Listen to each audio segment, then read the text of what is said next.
You're about to listen to TADPOG. Tyler and Dave play old games. It's a comedy video game podcast. We would like to stress that the hosts are not experts and are really just very crass commentators. Seriously, this is an explicit podcast that happens to talk about video games sometimes. So please enjoy this pretty okay podcast with Tyler and Dave.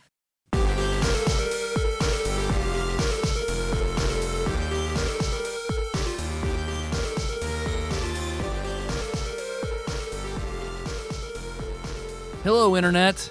Hey, welcome. Hi. I'm glad, man, it is good to see you. I haven't seen you in a while. Me or the listener? The listener. Yeah. I haven't seen you in the same amount of time. The same amount of time, but still. But fuck you, the listener. I saw your face on Friday and on Sunday at least. That is true. We haven't seen the listener's face in a hot minute. Yeah. A full week. We're in a real like sliver situation where we have installed anyone who downloads our podcast. We've installed a hidden camera in their house so that we can monitor. It's not for like perverted stuff, a little perverted stuff, but mainly just so we can monitor your face while you listen to the show. It was super cheap to give Bezos a little bit of money so he can monitor all the Alexa. Right, all the ring cams. It's like, hey, Bezos, you don't need a lot of money, right? You're set. You're pretty good, right? If we give you like our souls. But yeah. Look, man, if I'm yeah, sure. You're half. Jesus gets half. Bezos gets the other half. Deal? You put me in a weird spot where I had to be like, huh. Is that something that I can sell? And also, would I? If it doesn't exist, I could probably sell it multiple times. Well, do like Lord Voldemort and cut it in 7 pieces. Oh, I thought Milhouse did that to Bart's soul. Is Milhouse the Voldemort of The Simpsons parallel? Yes, that makes sense. It's definitely not Mr. Burns. I remember when Josh sold his soul to Mitchell for like $1. Oh, that happened? Yeah. Why'd he do that? I don't know, but later he took it back. Many years later, probably he asked because for it of back, The Simpsons. and Mitchell gave it back to him. Josh's parents were right. He shouldn't watch The Simpsons. He saw that one episode and sold his fucking soul for a pog. Oh, man. Well, I'm glad Josh got his soul back. Yeah, mostly. Whatever Mitchell did to it, I don't know, but Josh has been different ever since. Well, you win some, you lose some. What do you buy with that $1? Mitchell gave him the wrong one back, hopefully. Oh, a different Josh? Yeah. He's just got a briefcase of Josh souls. Oh, man. How are you doing? You drinking a Reds over there, yeah? Yeah, I've got this Reds Apple Ale, and then after I'm done with that, I got this Santa Cruz Organic Lemonade. All right. Anything in there or just lemonade? Just lemonade. Oh, I got you. Okay. Not a fun drink. Lemonade. Yeah, not a fun time drink. Hey, fun time reminds me. Do you like Peeps? No. I thought you did not like Peeps. Yeah, vehemently. Yeah. No. Do you like hot tamales, the candy? Yeah, I do love hot tamales. Do you like hot? Good. Oh, really? Yeah, I'm kind of surprised. I do like hot tamales. I'm kind of surprised. I figured that used to be my jam for a long time. Peeps I knew was going to be. You're human. I knew Peeps. Peeps I knew. I like Peeps, and I'm a human. Oh, I don't know if you knew that about me, but I'm a human. So fuck you. I brought a treat, unless I forgot it. How much do you like Peeps, though? Like, could you sit there with a bowl of Peeps and eat Peeps? A bowl of Peeps? There's like Easter, milk in there? Like, yeah, there's a Peeps. There is Peeps cereal. Or is it like on Easter? I'll have a few Peeps. Okay. Can you get Peeps outside of Easter? That's my answer to you on how much I like Peeps. I don't know. Maybe. My answer is a question. Can you get Peeps outside of Easter? I would have thought you would. I didn't think it was seasonal. Can you want me to? Can I toss it or? Yeah. All right. Here we go. Look at that. That is a hot tamale peep. Okay. Hot tamale flavored peep. All right. I can do this Venn diagram. I normally like to put my Peeps in the freezer, and they get all like hard. They smell good. Because I love marshmallows. I can always do marshmallow. I do marshmallow anything. Peeps have just never been my thing. So here's the thing that's interesting to me about this. You don't like Peeps. No. I like Peeps. Mm-hmm. You like hot tamales. I am kind of on the fence. Like anytime I'm eating a hot tamale, it's like I enjoy like the first 5 of them, and I'm like, man, these are fucking good. You're used to it. And then the 6th one, I'm like, oh God, I'm fucking tired of eating these hot tamales. I wish they were Mike and Ike's instead. Because they always tease me because they're like, if you close your eyes and put it in your mouth, it's like, man, if this would have gone down the different factory chute, this would be a Mike and Ike. A Mike or an Ike. I remember in 8th grade, that was my year of the hot tamale. Like, I just constantly ate hot tamales that year. And you didn't get burnt out on them? No. Man, that's a testament. I can still sit down and now I've got the corn syrup thing now. So if I eat too many, I will get corn syrup belly and not dig it. But fucking Easter destroyed our house pretty much because goddamn rabbit. Yeah, that rabbit is very rude. Jesus just dragging his cross to the whole living room, knocking shit over, scratching up the wood floors. He doesn't come by our house anymore. The rabbit, on the other hand, he definitely pays a visit. So, because the Easter Bunny brought Starburst jelly beans, which are banned in our house for a good reason. Those are, man. And, dude, I went through like a fucking bag of them yesterday. A bag. Bad. And it was like, Nikki was like, it was like right before stream, and Nikki was like, "Are you hungry?" I was like, "Fucking no. I only had a sandwich today and a bag of Starburst jelly beans." I feel sick. I can't have Sour Patch Kids in the house either. Oh man, Sour Patch Kids are good. I will eat those till they're gone, and that's like, if you were to take Fruitopia and shape it like a little thing, that's what it does to me. Like, yeah. I mean, Fruitopia will always be the king of make me wretch, but Sour Patch Kids are right. Like I'll eat 3, be like, I should probably stop here. I'm feeling okay, and then I'm not, and then I keep eating and I'm not. Do you have you ever had the big Sour Patch Kids? Oh yeah, I've had all the Sour Patch. Yeah, okay, wow, I've had all of them. So, I've had too much of every kind of Sour Patch Kid. Did you try the Sour Patch Kids Blizzard when it was at a Dairy Queen? Oh man, that's a good fucking Blizzard right there. I liked it. It's different because it's fruity candy, and you don't really get that a lot in Blizzards. Yeah. Well, now in the future, I'll think of you when I eat Sour Patch Kids like I think of you when I eat Gem Donuts. There's little chocolate donuts. Yeah, my fat kid weakness. And then, look, it's mine too. This is why we're friends. Because when I eat certain foods, I think of you. Yeah. It's those little tiny donuts. We just rub our Achilles heels on each other. Right. And look, dude, I love them too. But don't get me fucking wrong. I'm not throwing shade. I fucking will throw down on some of those little tiny donuts. See, I like it better when Melissa buys the powdered ones because I don't want to eat those as much. Quite as much. Right. Yeah, totally. Yeah, because washing your hands gets involved with that one.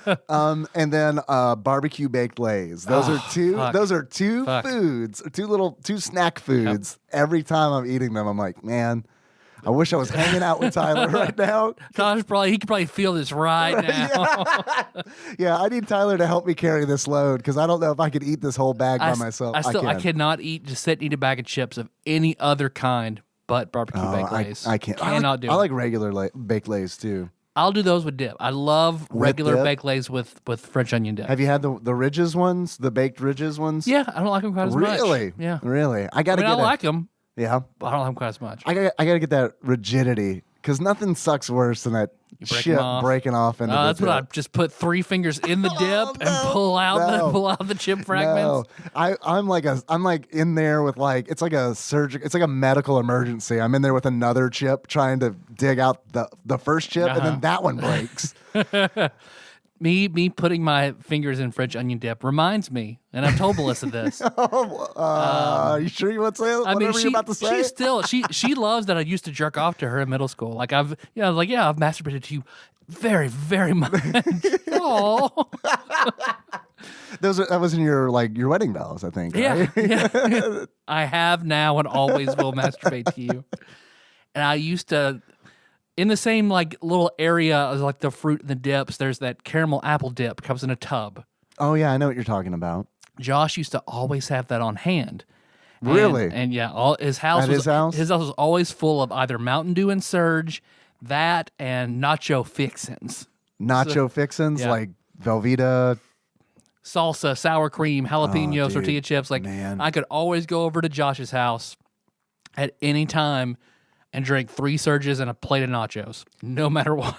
We always had salsa in our house. Yeah. Salsa was chips and salsa was a Moore family staple. It's like we have chips and salsa on hand at all times. We have popcorn on hand at all times, and the sweetest tea that you can possibly imagine.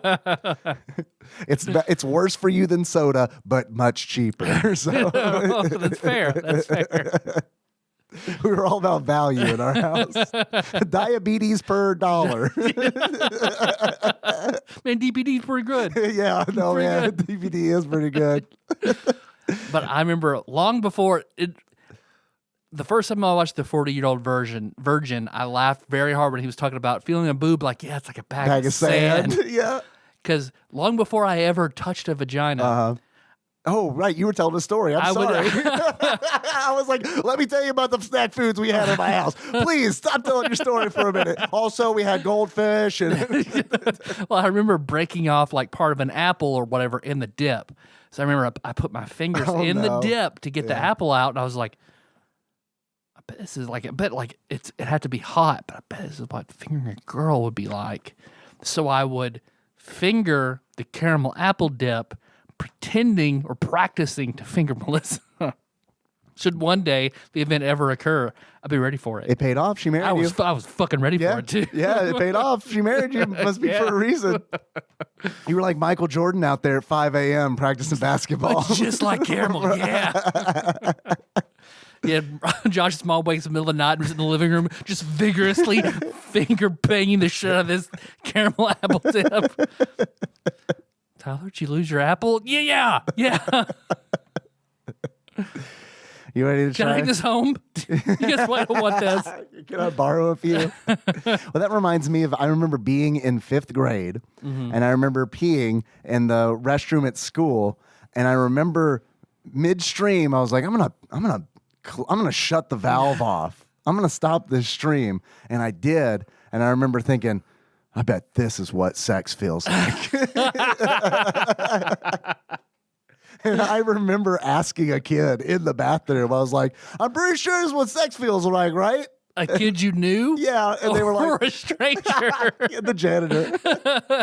And the kid was like, yeah. I don't know, want to find out? And that's why I didn't like Scruffy knows grade. what sex feels like. You ready to try the hot tamale I peep? am. Let's do it. All right. I like that peep texture. Oh, that's pretty good. I like that. It's so fluffy. That's the best peep I've ever had. Really? Low bar, but best peep I've ever had. Low bar. Definitely not the best peep I've had. I like a classic peep. I like a little yellow peep. In the freezer. It's got to be like... I think it might be the texture that really turns me off. The over sugariness. Like that wasn't See, too I sweet love because I had that. the cinnamon on it. So. Oh, I see. Well, I like that like confetti coating that they put on it. It kind of reminds me a little bit of like maybe, I don't know. I'm going to try to convert you to a peep fan. Kind of reminds me of like the sour sugar they put on Sour Patch Kids. Okay. I know it's not Be working. into that. I also like stale peeps. I didn't know they could go stale. Oh yeah. Oh yes, they can, and they're delicious because they get like less soft. They get hard, like not hard. Like you're not gonna build a house out of peeps, but like they get tougher, and it's like I don't know, Like a chewier peep. Yeah, it's pretty good. Also, Why don't they make chewy peeps then? I don't. The technology's just not there. FDA won't approve it. They're like, you can't just make peeps and store them in a warehouse for 6 months and then sell them. But it's what one guy in Kentucky wants. Probably more than just you, I bet. Yeah, They're an r/peeps. probably. There probably is a subreddit for peeps. I never even thought about that. Have you seen the peep Pepsi? And they're gonna the Peepsy? Peepsy? Yeah, man. Yep. I'd love to get that and try it on our tasting, Oh, but I don't think it'll drop in time. Yeah, they're like coming out next year. There's like a sweepstakes you can enter to get them this year, and it's like I don't want them that bad. How hard are the sweepstakes is it to enter? Just enter your social security number, your date of birth, Okay. and you have a 1 in 100,000 chance. That's pretty good odds. I mean, I play Empires and Puzzles. I'm used to those odds, so that's fine. Oh man. Oh yeah. Also, the Easter Bunny brought us the gift of plastic grass. which is also banned in our house because our cat likes to eat it, but not all the way. He likes to then like walk around with grass, like half of the grass is in his stomach, half of it is just hanging out of his mouth. Yeah, and good old it'll be Berlioz. half in his stomach and half you have to pull it out of his asshole. Or out of it. I mean, I've had to like. We also, like, Henry can't have, like, ribbons on, like, helium balloons because I walked into Henry's room before, and Berlioz, our black cat, love that cat. He is, don't tell him, but he is the second best cat that I've ever Pinkerton, had. yeah. Pinkerton was the best damn cat ever. So I walk into Henry's room, open the door, and Berlioz is, like, got half of the ribbon tied to the balloon, like, down his throat. And it's like... His head is pointing up at the ceiling, and like I open the door and he like moves his head a little bit. He goes full Heather Harmon, just looking at you. Yeah, he freezes, and I got to go over there and like I'm starting a lawnmower, just pull the ribbon out of his. And he's upset about it. He goes right back for it. He's like, "What? Didn't you see? That I was took doing me a thing?" 20 minutes. Right. Maybe I should bring that up to the vet. Like I don't know. Is that a normal It's got cat thing? cat pica? I don't know. I don't know. It seems like maybe like a disorder or something. Yeah. Like My Strangest Diets. Is that a show? My cat's strange addiction. That's it. I mean, Ein ate toothpicks My corgi did eat a box of toothpicks one time. and pooped spinies for Yeah. a long And the vet time. was amazed that he didn't like die. It's like, oh, that's what you want to hear a vet like say. Well, How many did he eat? A box. How many's in the box? Wow. Oh no. Yeah. Yeah, he pooped. He had toothpicks in his poop for like a week. see, I don't know, because you said, the second best cat. Like I don't know if I could ever get cats again. Yeah. Because I will be measuring them against River and Sky, and like cats are still like. I mean, I'm just teasing. I love Burley. I love both the cats. Well, cats are still a gamble. Like it's a pretty. Oh yeah. It's a pretty steep gamble where you're gonna get good cat or bad cat. It is. It's risky, but the secret to it is you gotta be willing to get rid of that cat. Yeah, because there have been two cats that we've given up on: Cheetos and Aria. Aria was a stray that I don't know if I've told the story on the show or not. Yeah, I don't remember what happened to Aria. I remember she was around all the time, and then I found Aria. She was laying on her walkway like in July one year, and it's like, oh my God. And she was like flat. It was like, oh fuck, there's a cat just decided to die on her walkway. So I went over and it's like, oh shit, she's alive. And so like got her some water and some food and like took her in, and she was real sweet. And then we're like, okay, I guess we have another cat. We have a third cat now. And she absolutely hated living inside. She hated living inside. And it's like, well, if you're going to live here, we want you to live inside so you don't like die. Or bring in. You've already lost one eye. You should probably stay in here. Right. Yeah. Because I forgot to describe her. She's like tortoise shell with like one eye. And we didn't want her to bring in like fleas and shit.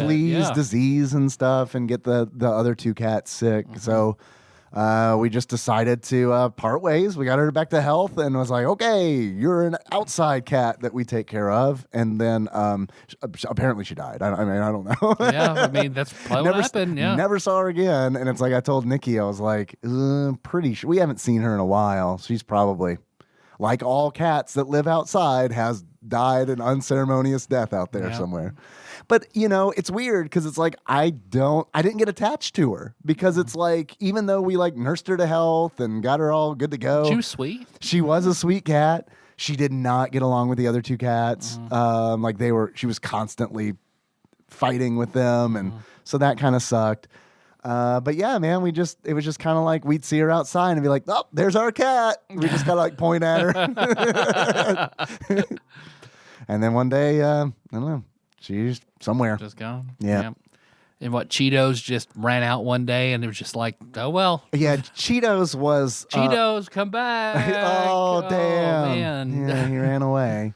Cheetos was an example of why I needed to have a kid later in life. because I think Cheetos ran away. We'll put that in quotation marks when I was like 23 years old is my guess, because like Cheetos was the worst cat in existence. He was this orange tabby, if you could imagine. Shame if somebody were to destroy your Venetian blinds. Right. And he would just pee everywhere. He would just pee constantly, and it sucked. And yeah, he would tear everything up, and like he wasn't affectionate at all. And then I remember one day I was in, this was when we lived in the apartment above the barbershop. I was playing GameCube, and he was at the front door just meowing, meowing, meowing, meowing, meowing.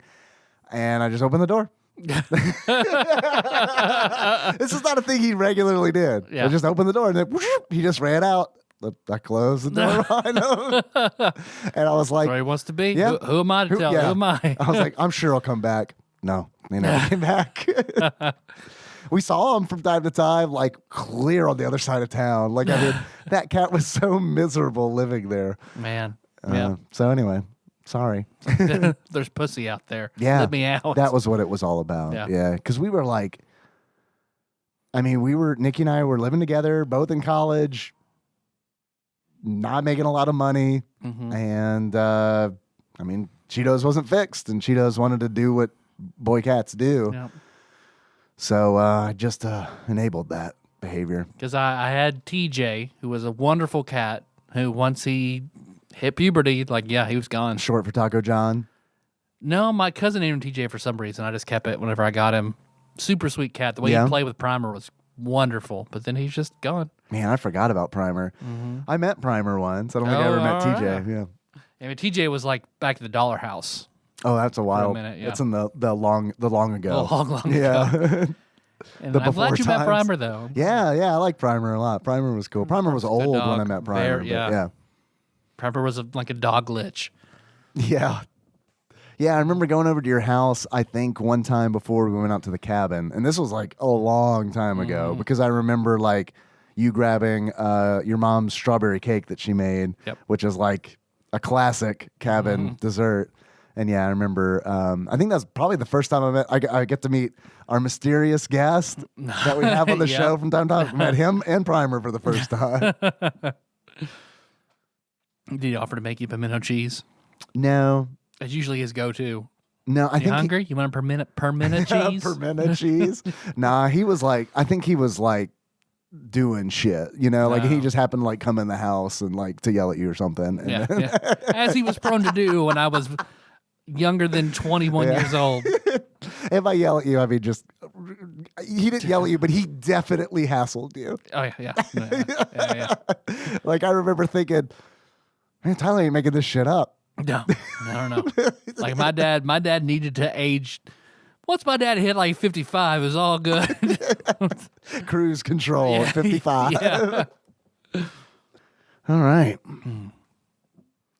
Well, speaking of cats eating ribbons on balloons, we're talking about a game called SOS today. Yep. So, did you hear that, Dave?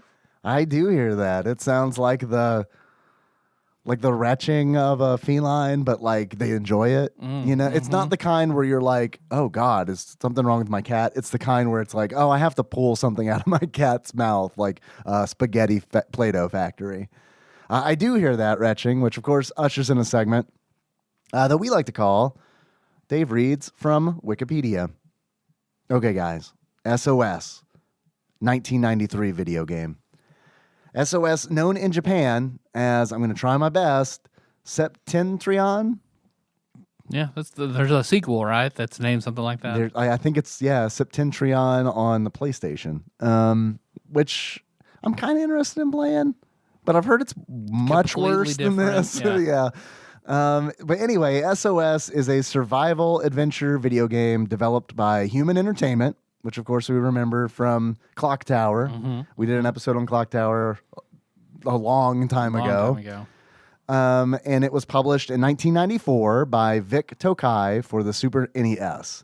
Here we go. A sequel to the game was later released in Japan for the PlayStation, known as Septentrion: Out of the Blue. And then that's pretty much a little short description on Wikipedia. I see that you're picking your ear with the pen. It's itchy. Ugh, gosh, I'm going to take that pen away. I'm going to call your dad. I got keys.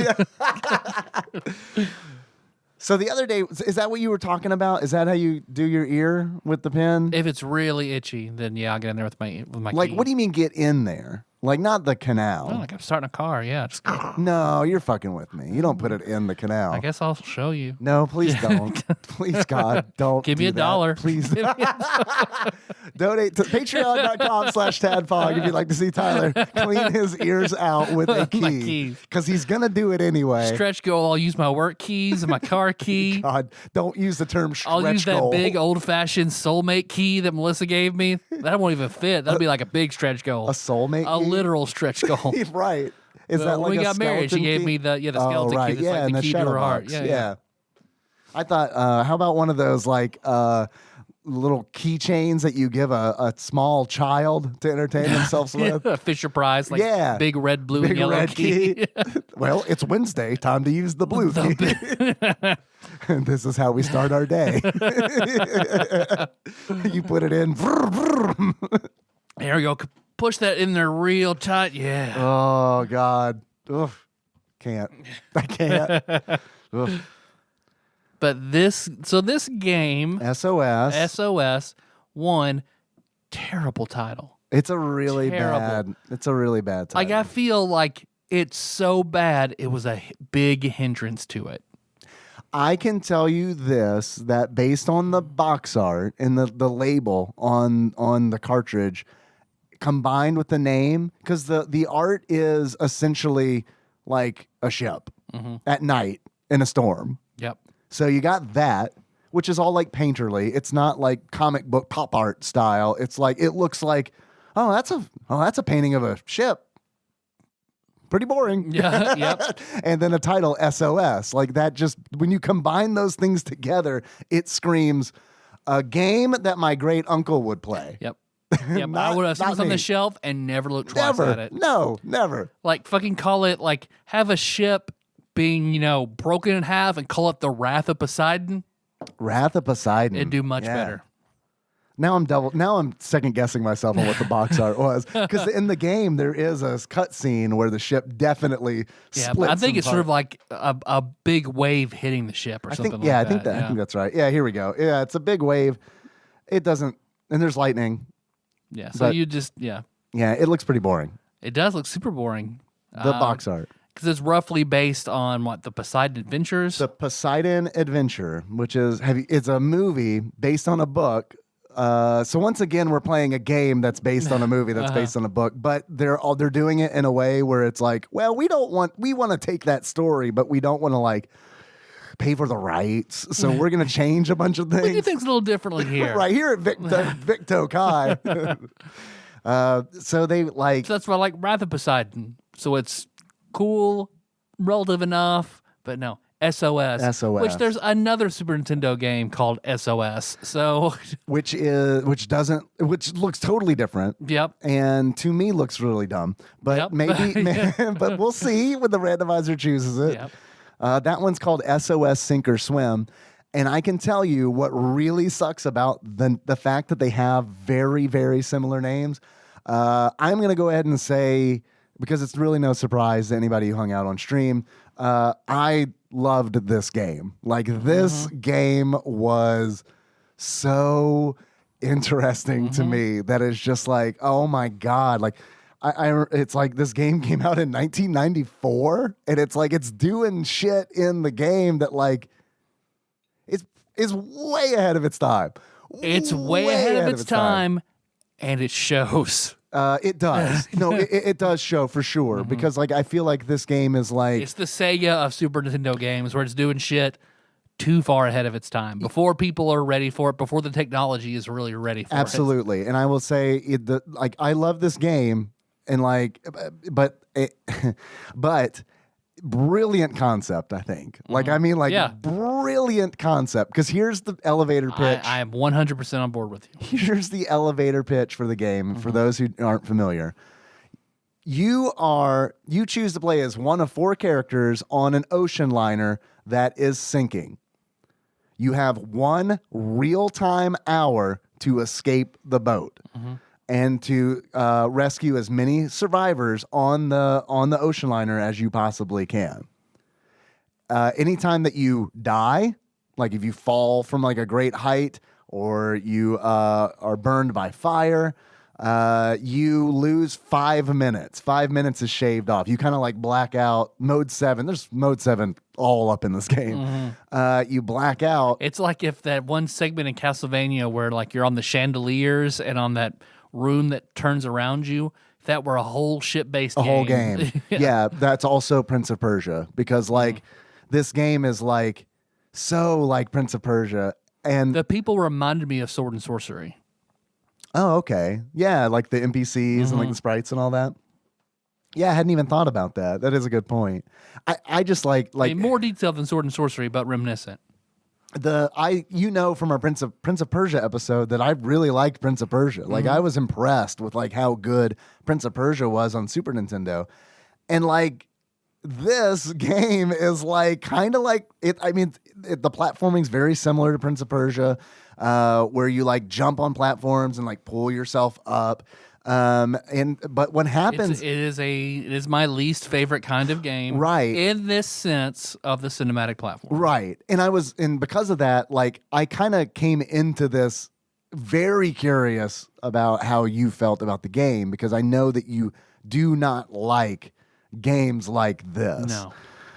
But it's kind of like Prince of Persia, but like as the ship sinks, like what happens is that when the ship starts sinking, like in the Poseidon adventure, the boat, I keep saying boat, the ship flips completely upside down.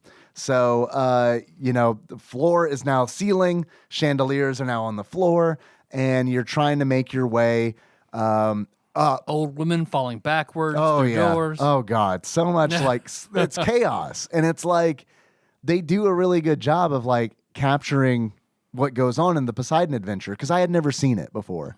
But like I played this game last night and I was like, man, I really like that. And I know it's based on this movie called The Poseidon Adventure. Let's check it out. It's like it's 12:30. Let's check it out. Fuck it. And so I rented it on YouTube.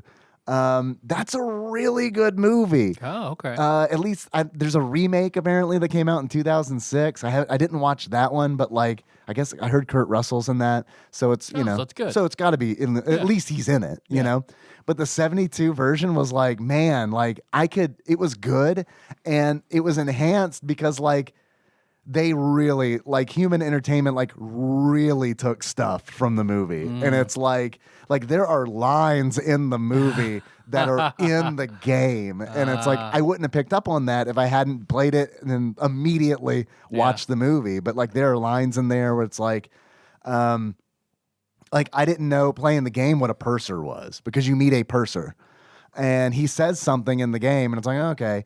And then in the movie, The Poseidon Adventure, there's a whole scene because it's like New Year's, which reminded me of BioShock because it's like right before a disaster. Perfect. It's like New Year's. Also, Leslie Nielsen's in it. He's the captain playing like, super serious. Yeah, before he dipped into. Before he realized what he was good at. Right. But it was wild because I've seen Airplane, and it's like here he is, like it is like uniform, and it's like, oh, I don't know. I'm laughing even though nothing's funny. Yeah.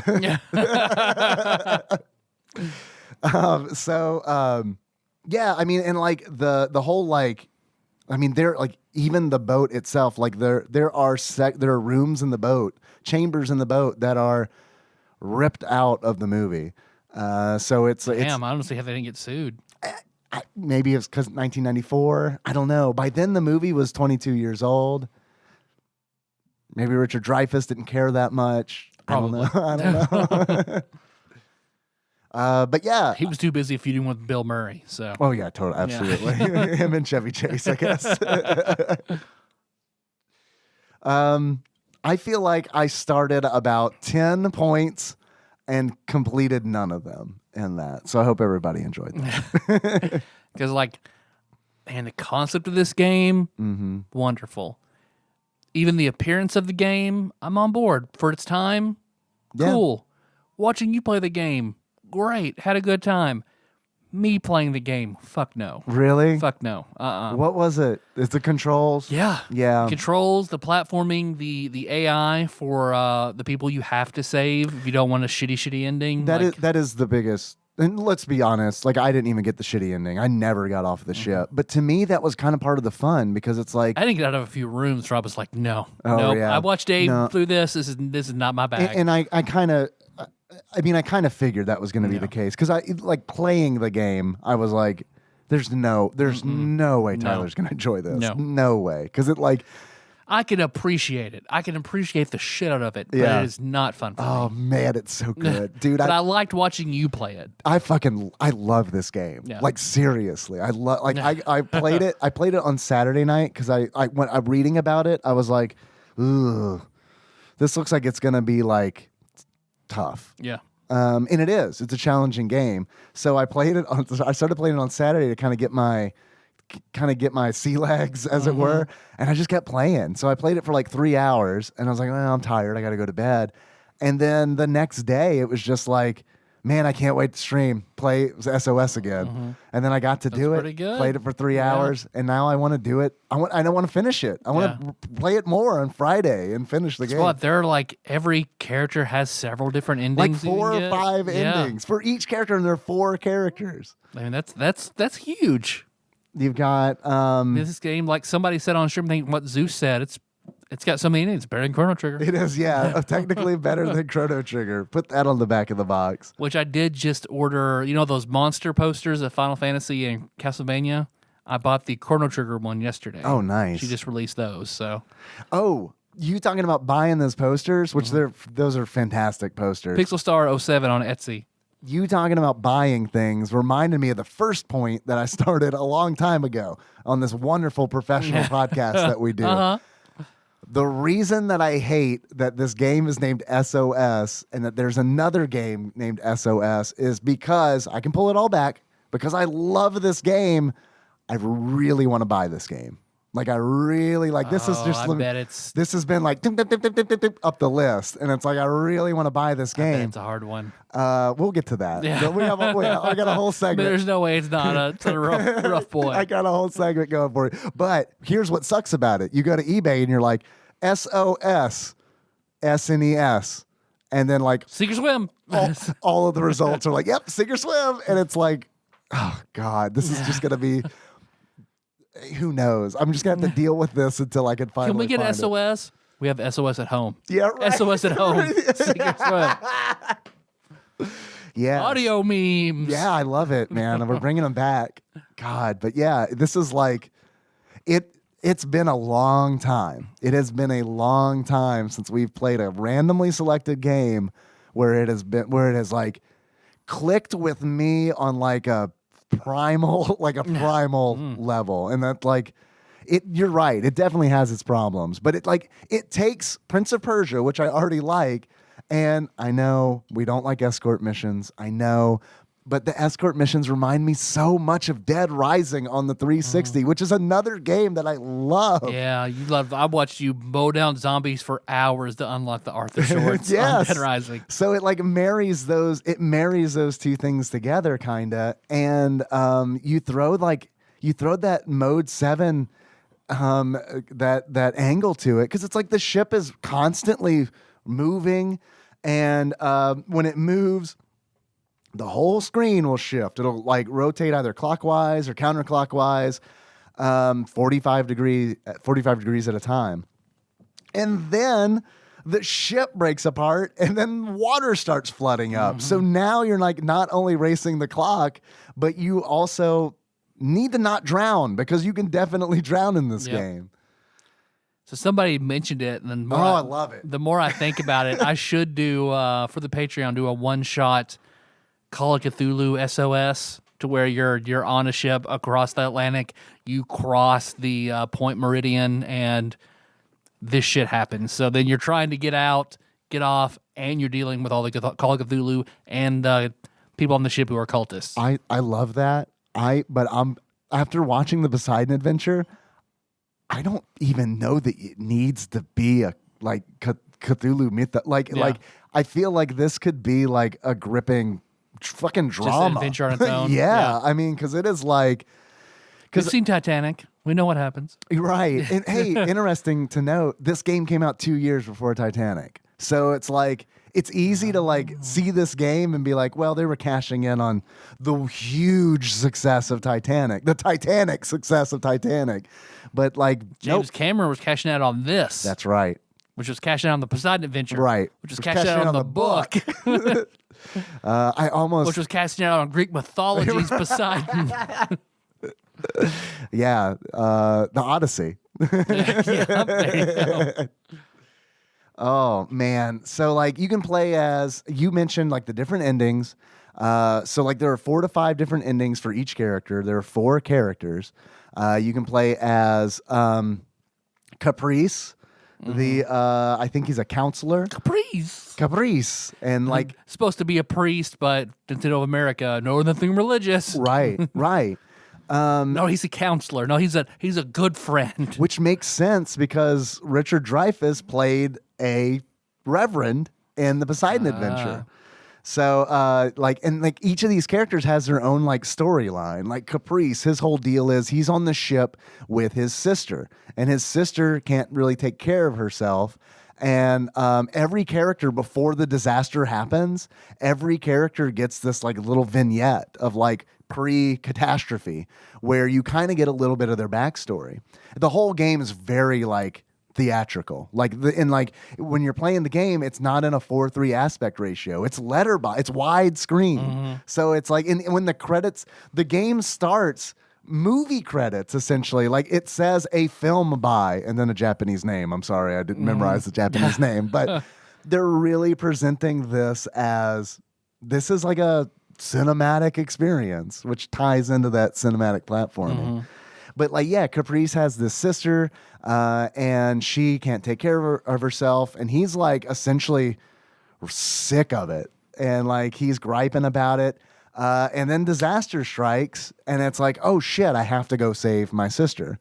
And like, so like one of his endings revolves around rescuing her. And then that will get you a better ending than if you just escape by yourself, which apparently if you escape by yourself, you're just chastised by the rescuers. Yep. They're like, couldn't you rescue anybody? Seriously, Billy Zane, come on. So like, yeah, you the more survivors you pick up, the better your ending is. And then you can also play as Luke, who's a sailor, and like his little intro, like it's awesome because all of their intros like tell a different story, but they kind of connect with one another. Because Luke is a sailor, he is the guy who's responsible for handling the radio. Like he, they're in the whole ship capsizes because they're in a storm.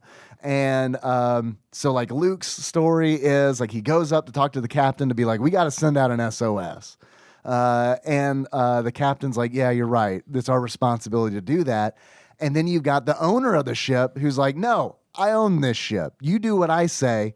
And we're going through. We're pressing on. We have a schedule to meet, which is also from the Poseidon Adventure. Like that is Leslie Nielsen's plot point, essentially. Yeah. The owner telling him, well, look, I got 3 other guys who can fucking captain this ship. If you don't do what I say, you're out.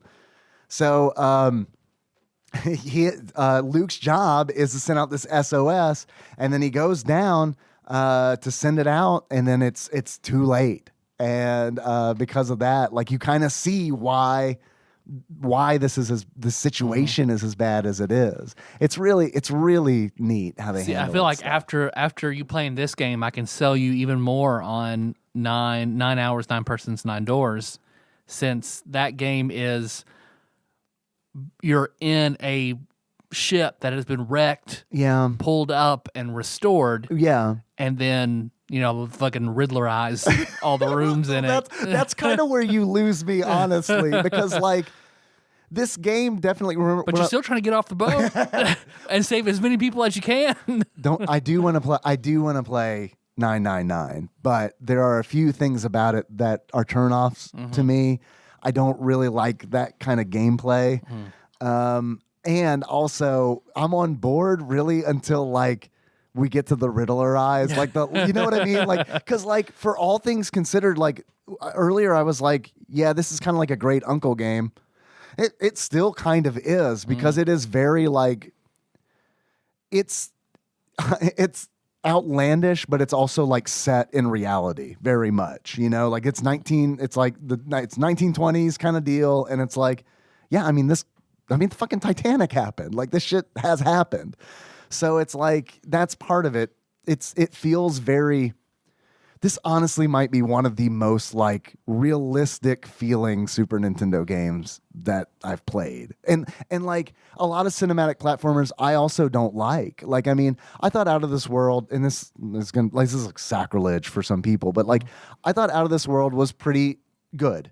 You know, Flashback I hated.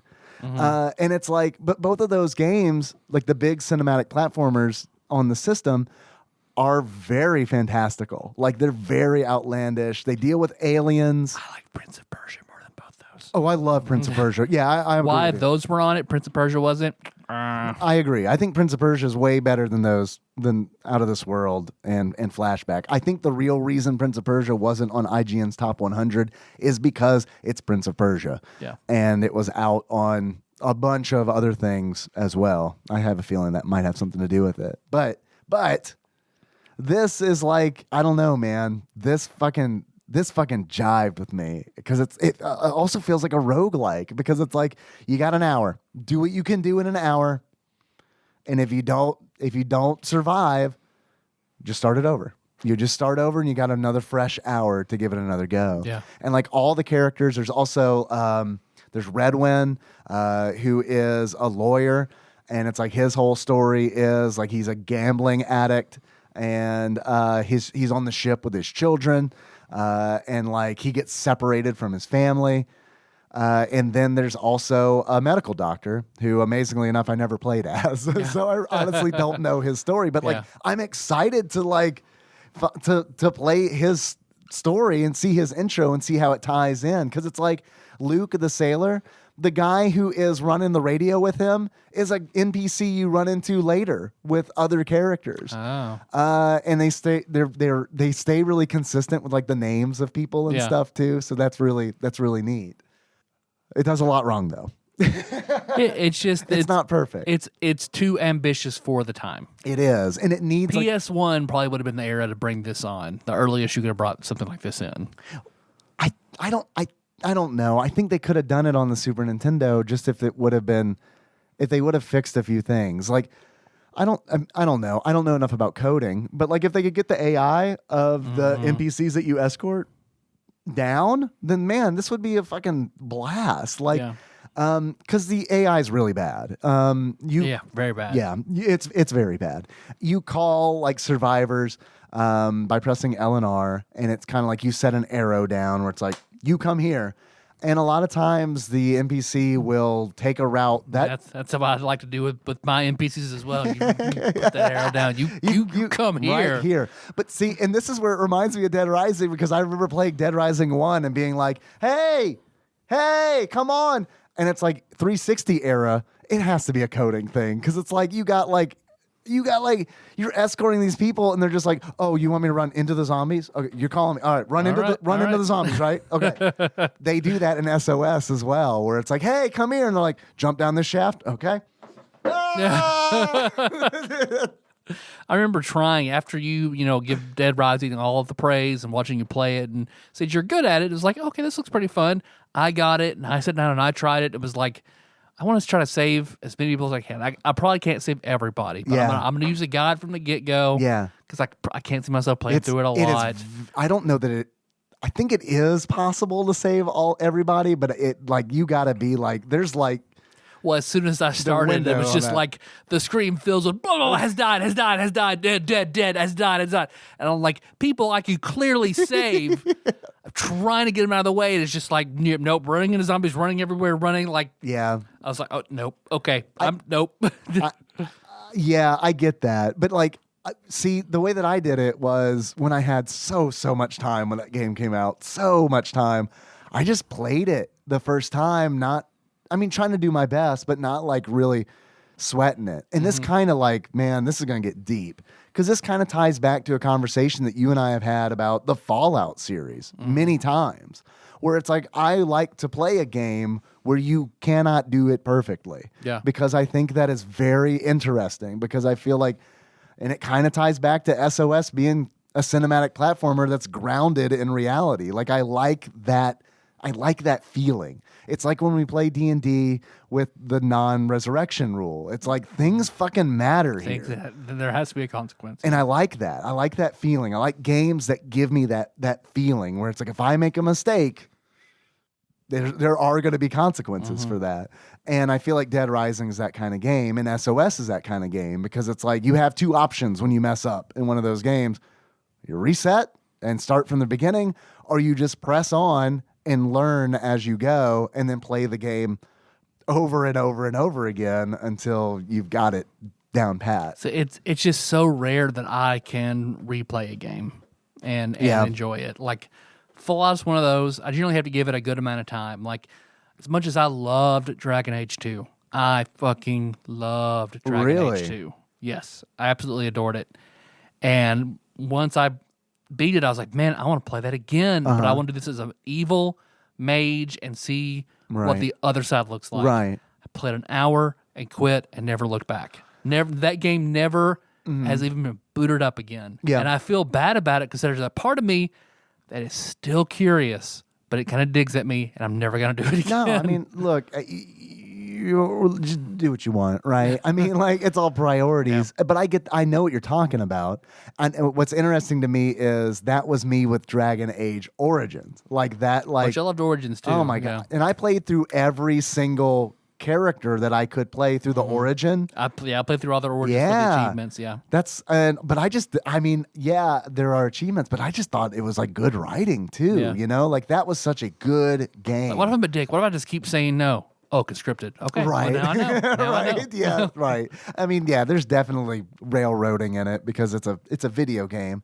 I am looking forward to the day where you can play an RPG that has like AI DM essentially. You know what I mean? Where it's like it's truly an open world. There's one segment in Suikoden 2 to where they'd be like, "All right, let's go do this." And you'd be like, "No."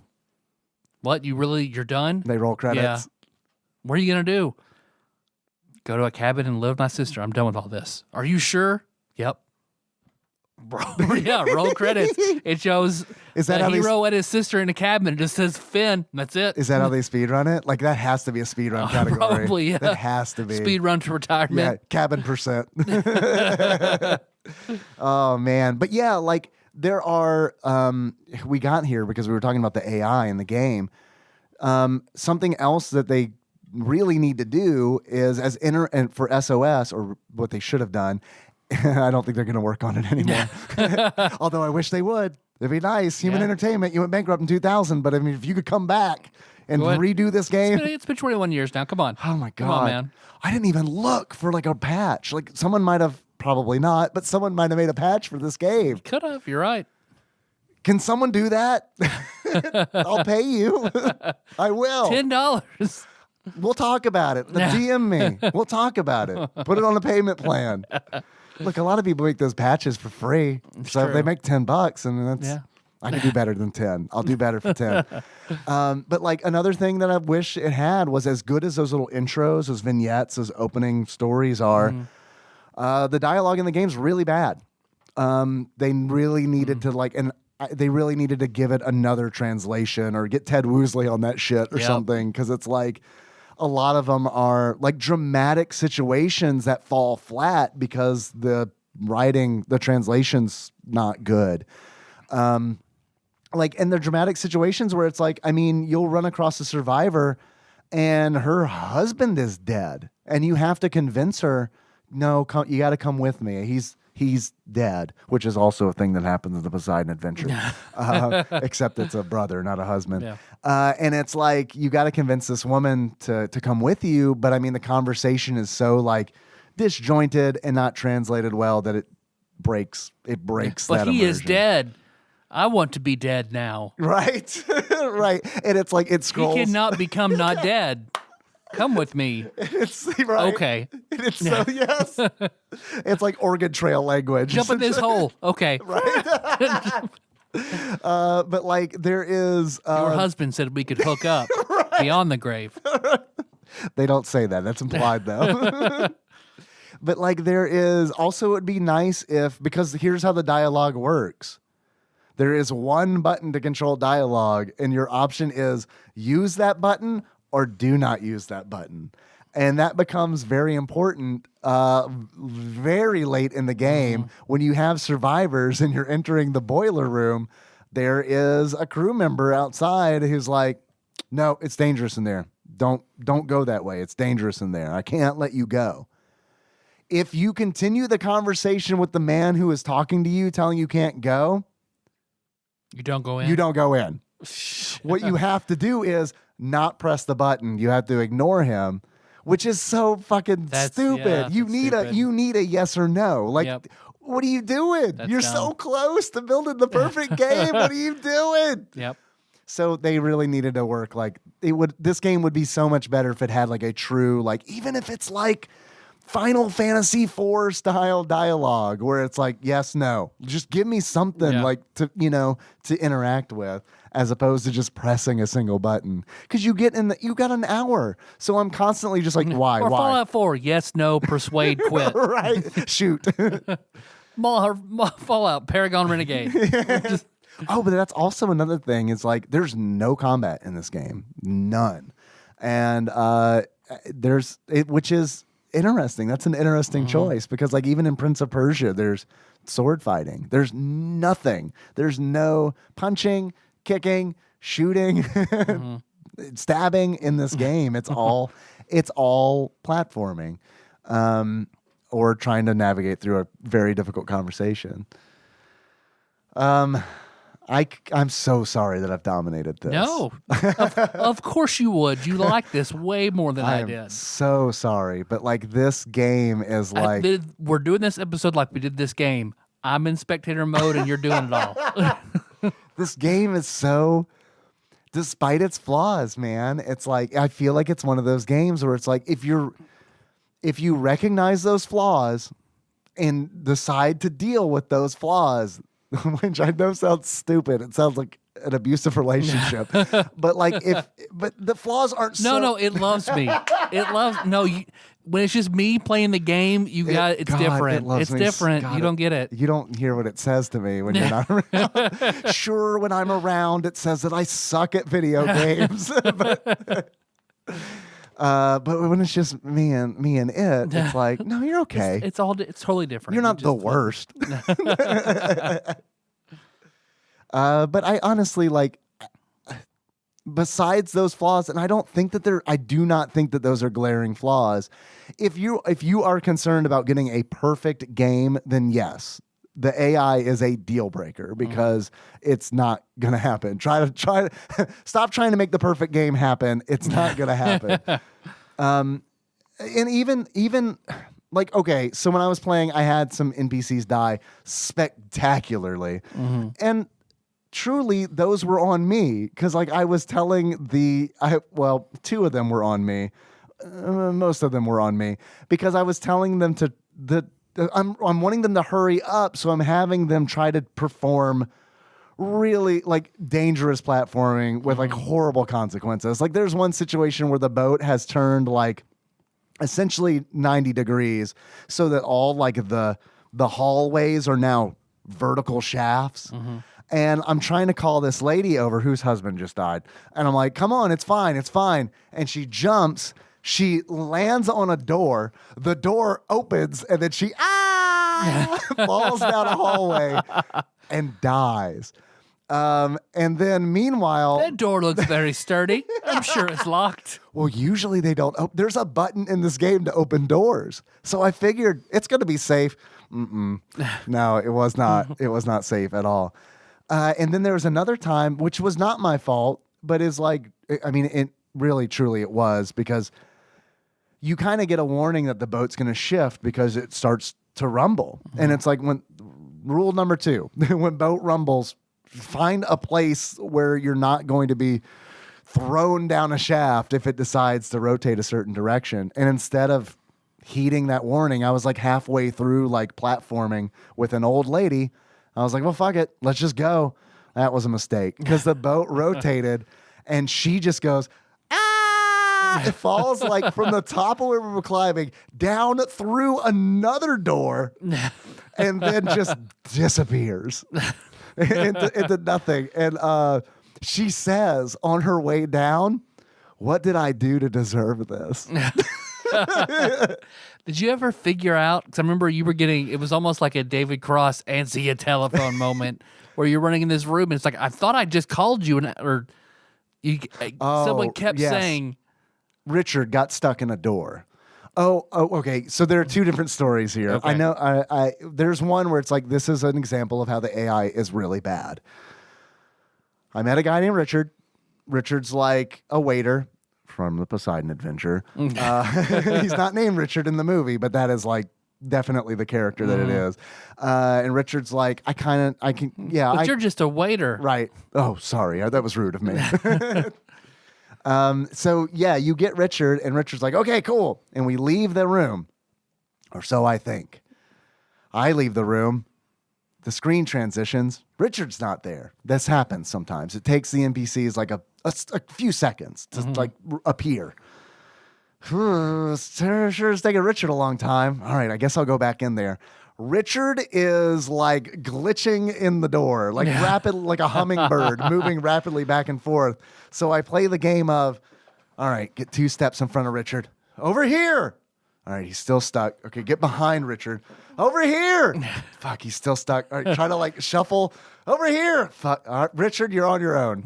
I tried my best. Goodbye. Richard, you're a displacer beast now. I'm sorry. Goodbye. Displacer beasts are one of my favorite classic D&D beasties. Love those guys. Yeah. I mean, it's a panther with fucking tentacles. Like 3 tentacles, and sometimes there's not. God, man. Yeah, and gets that blur effect going on it. So good. I remember it's like a rust monster. Oh God, I love a rust monster too. Classic Capcom beat 'em up D&D beasts. I really like. God, I love seeing the very first game we ever did, like Ramon terrifying the shit out of Josh over rust monsters. Oh yeah. So then from then on, he was just like building everything around not getting shit eaten by a rust monster. Rust monsters are scary until you're like, oh, I have a magical weapon. Okay. I'm not worried about this anymore. Yeah. But yeah, man, I was all about, all right, I got to play at some point. I got to play someone who has like a displacer beast animal companion. Like that, we had to make that work one way or another. I'll be that annoying character that's like constantly playing with it, not paying attention to the game. Just like you're trying to like do plot. I'm like, I'm petting him. No. Can I go? I need to find out some food. Can I go find out some food? Like he only likes this one kind of fish. Where can I find this one kind of fish? I'm gonna make an investigation. Right, I'm gonna make a lore check to see what he likes to eat. Okay, you're not trying to do anything, are you? You're not trying to like steer the story anyway or anything, are you? Can I go? Okay, that's like a bardic knowledge thing. I need to go find a bard and pay the bard to see if the bard knows. Yeah, it's a thing. Let me go see where the best bards are. It's a thing you shouldn't do, but I really want to do. Oh man, there was a game I was playing in where I was playing with the Torch Gang, the group, the fantastic group that I play with online. We started playing Torchbearer. We were playing this other game where I was playing a gnome who was like super positive, like probably the most positive character that I've ever played, and it was a lot of fun because it was like a super dark setting. And it was like I just kind of decided, I was like, I just kind of want to play comic relief who was like, if he's helpful sometimes, great. But I like to play creative characters where it's like, how are we going to solve this problem? Well, I have an illusion spell that allows me to make a cacophony of cat meowing. So we're going to use that. Let's set a trap. What was it at Dragon Con? We were playing in a game. We were playing a D&D 5e like league. and Oh, I know. we're running for somebody, and you like, all right, I'm gonna do ghost sound to do a bell off in the distance, and the DM was like, Yeah, he did not like that. do you not have fireball prepared? Right. And it was at that moment I was like, I don't think League play is for me. Right. Yep. Me Yeah. either, because I love that shit too. Well, like, and I kind of get like from the DM standpoint, you're like, shit, you probably have that stress of like following the rules to a letter, and you have 3 hours to try to finish a game. 3 hours to do it, and now you got a guy you don't know with a character you don't know saying, I'd like to use ghost sound to distract that guy. I don't. What are the rules for that? He's got to make a DC 10 check to know if it's a real bell. He's going to do that. I'll make the bell anyway. Yeah, it was a bad experience there. League play's not I don't for like me. League play either. Unless I'm going to do something very straightforward where it's like, I am a human fighter. These are my things. And I'm going to go roll some dice. Well, that's what the very first League game I ever did. He's like, okay, make characters second level. Here's your stats. Go. Make one character. Give it to him. Oh, no. Cavaliers aren't allowed. Okay. So I go back, make another one, and I make a horse. If only there were a cavalier here. It was something. It was something equally as not offensive. Then he was just like, oh yeah, that's not allowed either. Goblin rogue. Okay, perfect. You could just say what you want, man. Yeah. Instead of complicating everything. Like, Yeah. oh, it's not allowed. Like, tell me what you want. You have something in mind, so just tell me. There are elements to League play that I really like. And that one year at Dragon Con, I got real hard into it. I liked it, but at the same time, what I like about it is you can take a character. What was fun to me was I'm going to make a level 1 character, do League play a bunch at Dragon Con, see if that character survives, and see what level that character is at the end of Dragon Con. Like, that was kind of like a fun, like, this is a experiment kind of thing. That was fun, but I feel like if I didn't have that meta, that overarching meta, that it would have just been not nearly as fun. Like, it wouldn't be a thing that I want to do week to week to week. I'd rather be in a game with friends, kind of Cultivating a character, playing a story. Yeah, we worry about, we adhere to the rules, but like there's always wiggle room with us, and I feel like it's because we want it to feel like a living, breathing world where it's like, oh, you want to try to do a thing in this world where there's magic? Okay, I guess try it. Yep. That's what I'll never forget. I think it's what really sort of turned me off toward gaming at Dragon Con was trying that D20 Call of Cthulhu. With the guy who was just like, it would have been a fun game. It was like me, Wiley, Laura, Josh, I think. And it was just like. You don't remember because he sold his soul. Yeah, it's true. It's like he wasn't even there. It's like he was a displacer beast. Oh. And a blink dog. A blink Josh. It was the worst experience I've ever had gaming in my life. Yeah, I remember you telling me. He just wanted, the guy was hoping he could go in, kill everyone as quickly as possible to meet his game quota and then be done. Because he got increasingly frustrated that I kept getting lucky when I was just running. Because like we walk in the door and every round we're all making super high sanity checks for no fucking reason. Yeah. And like, so my character, I just start running. He kills everybody else. I just start running. And I keep making these checks, and he's getting so fucking pissed because he's having to draw another room, put the tokens down. Then I just run by and run by and run by and run by. And he's throwing shit at me, and it's like the dice are like, you know what?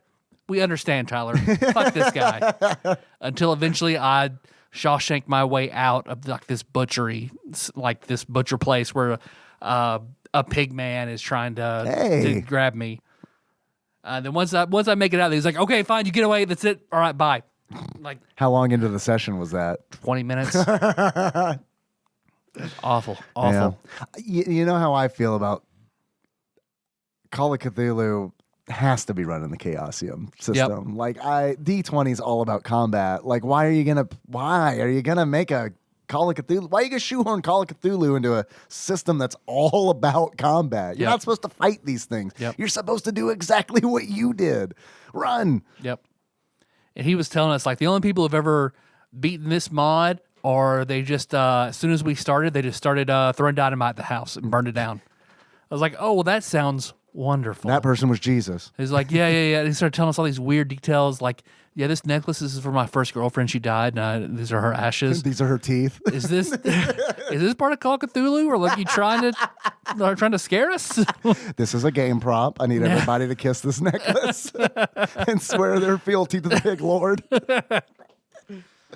Oh, man.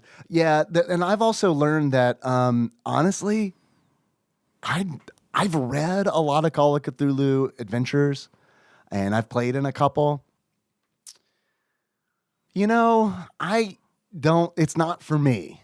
I really enjoy the Call of Cthulhu games that you've run. And I honestly think that it might be because, correct me if I'm wrong, but it might be because you've never run a written, published Call of Cthulhu I have not. adventure. Nope. I beg you not to, because a lot of them are, your games are, the way that you do it is fun because they're pulpy.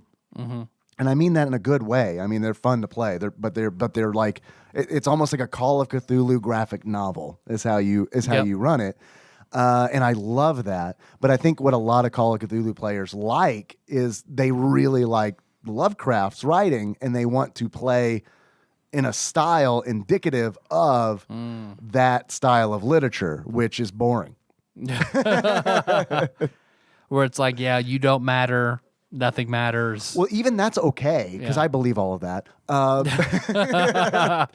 But no, what I mean is like, it's just so slow that, this has been several Call of Cthulhu adventures that I played in, and it's not against anyone who's run it or anything like that. I mean, because I've done it like at cons. And I've run adventures before that were written, and I've changed them quite a bit because it's like, I gotta move this. I gotta make some shit happen because like otherwise, man. But anyway, that was a long way of me saying I played a gnome illusionist who had a slug named Strawberry. And boy, did I give a lot of attention to Strawberry. Perfect. That was a fun game. And we got there from Displacer Beast. We got to Displacer Beast from the horrible AI in this game, Richard stuck in the door. Yep. All right. And then there was another one where it was like a David Cross Answer Your Telephone, where it was just like there was a survivor around, but I couldn't see them and they couldn't see me. And so like every now and then it would just be like, where are you? Who are you? I tried calling you. What? Yeah, no, and it's just stuff like that happens. Yeah. The ship is haunted is what I'm trying to say. Long story short, TLDR, the ship is haunted. If it wasn't before, it definitely is now, because a lot of people died on that ship. Yeah. It's tragic. Yeah. Very true. I really liked it.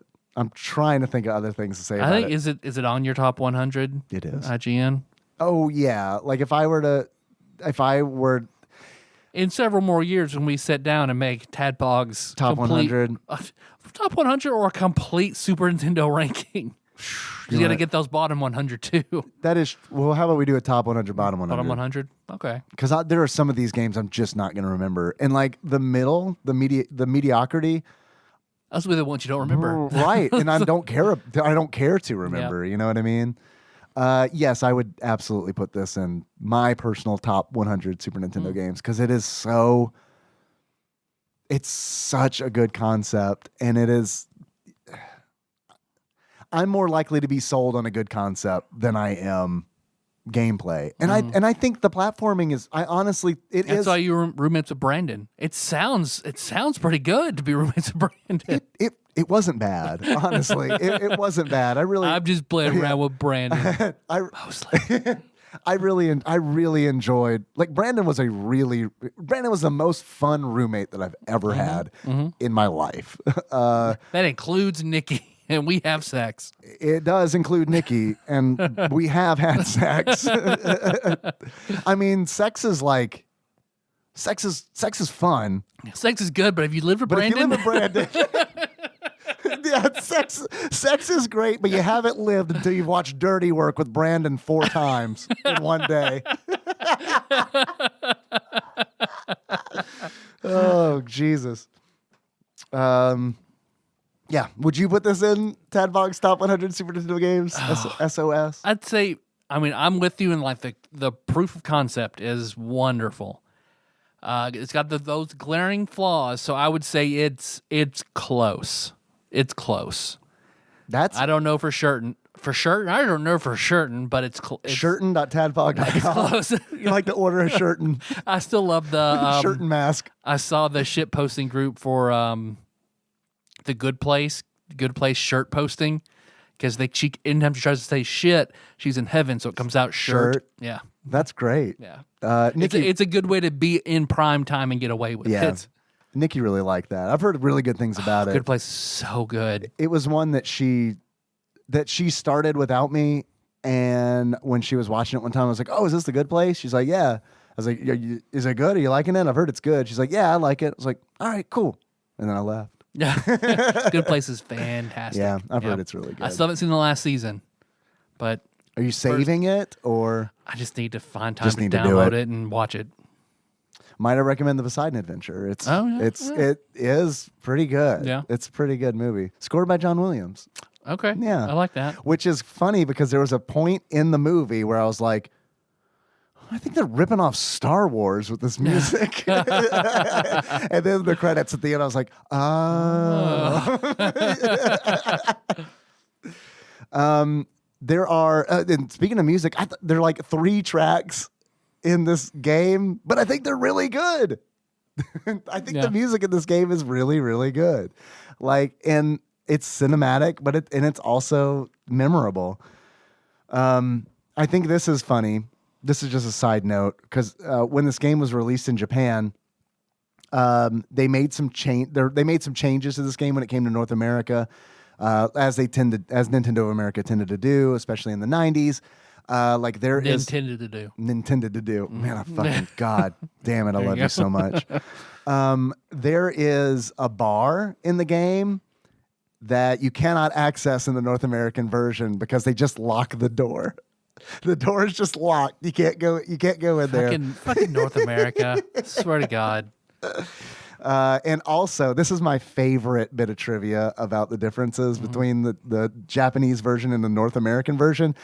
The credits for the game in the Japanese version, it's shorter in the North American version because in the Japanese version, they give names for the actors that are playing the characters in the game. So like, for instance, Caprice is played by a fictional actor because like they wanted it to feel like a movie that much. Oh, okay. So here are the names for the actors in the Japanese version of the game. Kine Kastner. Oh, like Kevin Costner. Kevin Costner. Yeah. Chuck Norris. Perfect. William Dahoe. Please tell me there's a Bobson Dugnut. Oh God, I wish. It's the best. That's the best name, man. The Legend of Bobson Dugnut. Wouldn't it be great if it's just you could track that name in multiple translations? All the Japanese, it's the most American name we know. If you beat Kefka in Final Fantasy VI with General Leo in your party, you unlock Bobson Dognut as an unplayable character. No, you unlock him as an unplayable character. He's Shadow's dad. An interceptor. If you go in the back of the Magitech facility, he's in a glass container. That's it. He's an Esper. Man, I've watched. There is this Final Fantasy VI randomizer that I've seen on YouTube. That's Worlds Collide? I don't know if that's it or not. Because I've been playing Worlds Collide. I'm curious if that's what it is. But anyway, sorry. Because the one I watch, like Ryu Shorts or something like that, I've watched 8 hours of it so far. You should just play it, maybe. It looks really good. Like if it's Worlds Collide, if I ever stream something again, like I want to do that. Yeah, or one of those randomizers. Yeah. I think From what the one that I watched him do, I was like, man, that looks really good, really, really good. Do you remember what the goals were? Each character you get has different goals, and you start out with like 2 characters. Yes. Okay. And then you can fly. Your airship is immediately available, and you can do World of Balance, World of Ruin, floating continent, and then you have to go, find various bosses and certain spawn points for certain characters that you recruit, and other events you can't start until you've unlocked that character. It sounds like Worlds Collide. Do you know if you need to get a certain number of Espers? You have to get like and recruit a certain number of 7 characters and 10 Espers, and I think that's Worlds Collide. Okay. Yeah, and I've been playing that. What's been really fun is like I'll generate the seeds for that, and then load them up on the EverDrive and play them on the Super Nintendo, like on a CRT. Shit, that's nice. But here's the downside: I don't know what I'm doing. And it's like, I was like, when I started playing it, I was like, okay, so I need to recruit characters. I'm going to go to the Velt because it's like, I don't know where anybody else is. Yeah. Cause I don't know what part of the game this is. Yeah. So it's like, where do I go? Have to like go everywhere and find out. Cause I know like someone is in Figaro Castle in Edgar's Throne. See, I went there because I was like, I got Edgar and Terra as my 2 starters. They evolve into later as you play. That's a joke. As I was saying it, I realized that might seem plausible. I went to Figaro Castle because I was like, shit, man, I got Edgar with no tools. So I need to buy an auto crossbow at the very least. Did he have tools? That's his skill? He did. Oh, Did the vendor have tools? Nope. All randomized. Because those are all randomized. Yep. So, I mean, so are their skills, because normally, like, when I was watching, every time he started off, like, Locke had Runic when he started off. One time he started off with Edgar, and Edgar had Bannon's health. Oh, wow. Apparently, you can get shot. You can get General Leo's shock, too, is randomly in there. So That's pretty awesome. Yeah. I had no idea what to do. Like, and granted, I only played like 2 hours, but like when I went to the Velt, I was like, I know where to find Gao. It's the Velt. So I've happened to randomly. So the real reason I decided to go to the Velt is because when I went to the Figaro Castle vendor looking for tools, he had dried meat. So I was like, okay, perfect. dried meat. All right, I'm going to the Velt. So I go to the Velt. The only thing I had fought nothing yet in the game because they start you out with Moogle charms. Yep. The seeds I did was like beginner level. So they gave me Moogle charms so there'd be no random encounters. I just kept them on until I got to the Velt, took them off, and then I guess because I had fought nothing in the game yet, Lobo. Like I'm just fighting Lobos. And then all of a sudden, one encounter, a ghost appears from the Phantom Train. Yep. Doing like Gal's spinny thing. And I was like, I guess I give this meat. So I give it meat and it gives me the unicorn Esper. Okay. And then I was like, all right, well, that's great. But it wasn't Gal. Lobo. Hour and a half later. I don't think Gal is here.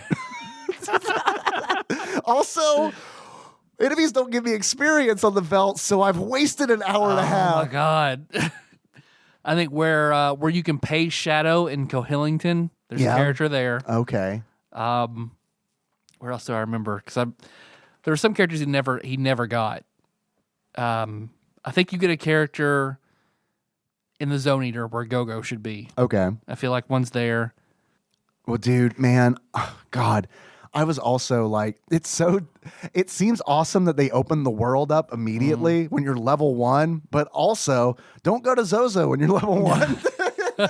That was a mistake. I loved watching it whenever he had just started out. He was just him, one other character.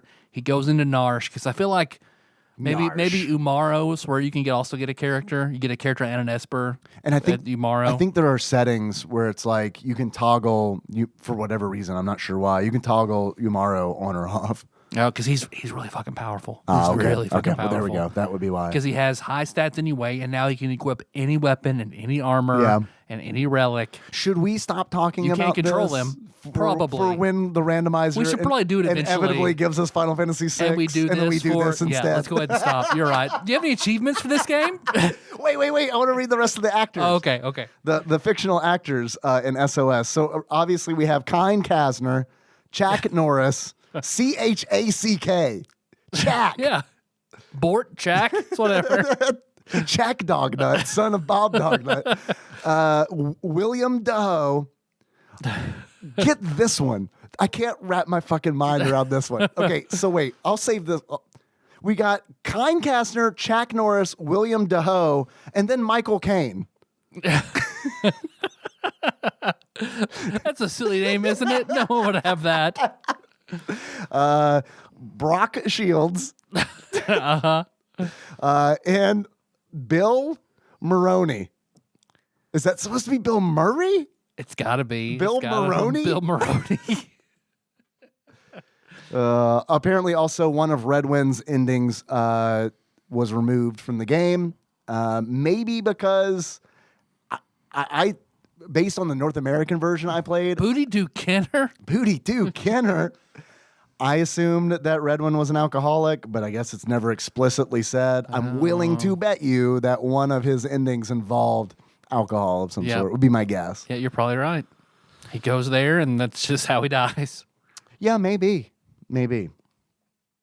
But yeah, I do. I have some achievements. I don't know why I defiantly threw down my I'm done with this. device that I read achievements off of. I have some achievements that came in from Twitch chat. Thank you very much. There were a bunch of them. The first one I've got is entitled Symphony of the Night.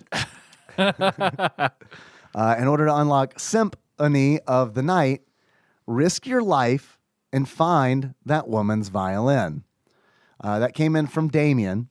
There's a little backstory to this. One of the characters in the game you find in the church, one of the NPCs, is distraught because Greyfjord has been taken from him, and I think it was a him. Maybe it was a her. I don't know. You try to get information like Greyfjord. Is this your lover? Is this your D&D character sheet? Right. Greyfjord the half man? Yeah. My Dark Sun character, Greyfjord, the Thrycreen barbarian. You must rescue him. His stats were so good. I rolled all 18s. I rolled them, Luke. I rolled them. Well, surely you remember the rest. I don't. I just remember. I don't know. So, yeah, they won't leave unless you bring them their violin, which is really dumb, but also kind of... I'm just going to die. Pretty much. There's so many people on the ship who are just like, no, we're just going to die. We kind of came here to die. Right. We heard about that Titanic thing, so we kind of figured it would happen. So maybe it is a Call of Cthulhu thing. Mm-hmm. You didn't buy this is the death boat. Yeah, death cultist. Death boat. This is where this was planned from the start. This is Sinky Ship Boat. But did you not read the ticket? This is how we get back, Kate. We gotta go back. Tyler, if you ran a Lost game, I would totally play it. We're none of the main characters. We're just randos on the island. Yeah. It's Elseworld's Tale. Let everybody else on a plane crash there. Perfect. We never leave the beach because Sawyer gives us all the tools we need for a certain amount of coconuts. You go get him pineapples and coconuts and bring them back, and he just gives you everything. We built a new society. Next achievement I've got is, did I do that? In order to unlock, did I do that? You have to summon one or more passengers to their death. Did I choose that achievement so that I could read that in the Steve Urkel voice? You bet your sweet ass I did. You bet your bippy. That came in from Sandwich Pope Phil, who gets me. He does. And last achievement I have is called a 3-hour tour. A 3-hour tour. In order to unlock a 3-hour tour, you play the game 3 times without reaching an ending. And that came in from P. Willie Eaton. Mm-hmm. So thank you very much, guys. I love those achievements. There was a bunch of really good ones. There were like, at least half of them were about that old woman falling to her death and saying, What did I do to deserve this? Do you have any achievements, Tyler? I've got the obvious one. I got Billy Zane. Billy Zane You here. unlock Billy Zane by just rushing through, helping no one to save your own ass, like his character in Titanic. Yeah. Yeah, I guess that's about it. Okay. Tyler? I got Ben Affleck. Make it to the boiler room and then just stay there until your time runs out. Yeah. I have some questions for you. Fuck yeah.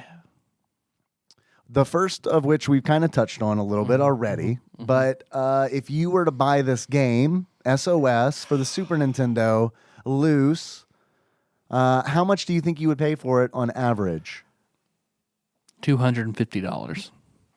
Tyler, actual retail value of SOS, loose, for the Super Nintendo, on average, according to PriceCharting.com, at the time of this recording, is $83.75. It's a lot better than I thought it was. Okay. I would pay that. Yeah. However, that is not the actual price of this game. Oh. It is just the average price. Guess how many copies of this game I found on the whole internet last night? None. Two. They're on the other end of the spectrum. Guess what? Was one of them complete case and box? Mm-hmm. That was expensive. Was the other one on Amazon for $50 more than the average price? It sure was. Damn. I love this game. I do not $135 love this game. Shit. Yeah. 85. I feel like 83 was like that is like the upper limit. Here I can prove I can prove I love you with $83. I can't prove I love you. If no one can accept that, then fuck them. Exactly. Yeah, that's in the Bible. Yeah. Yeah. And the Lord once swore on 83 shekels.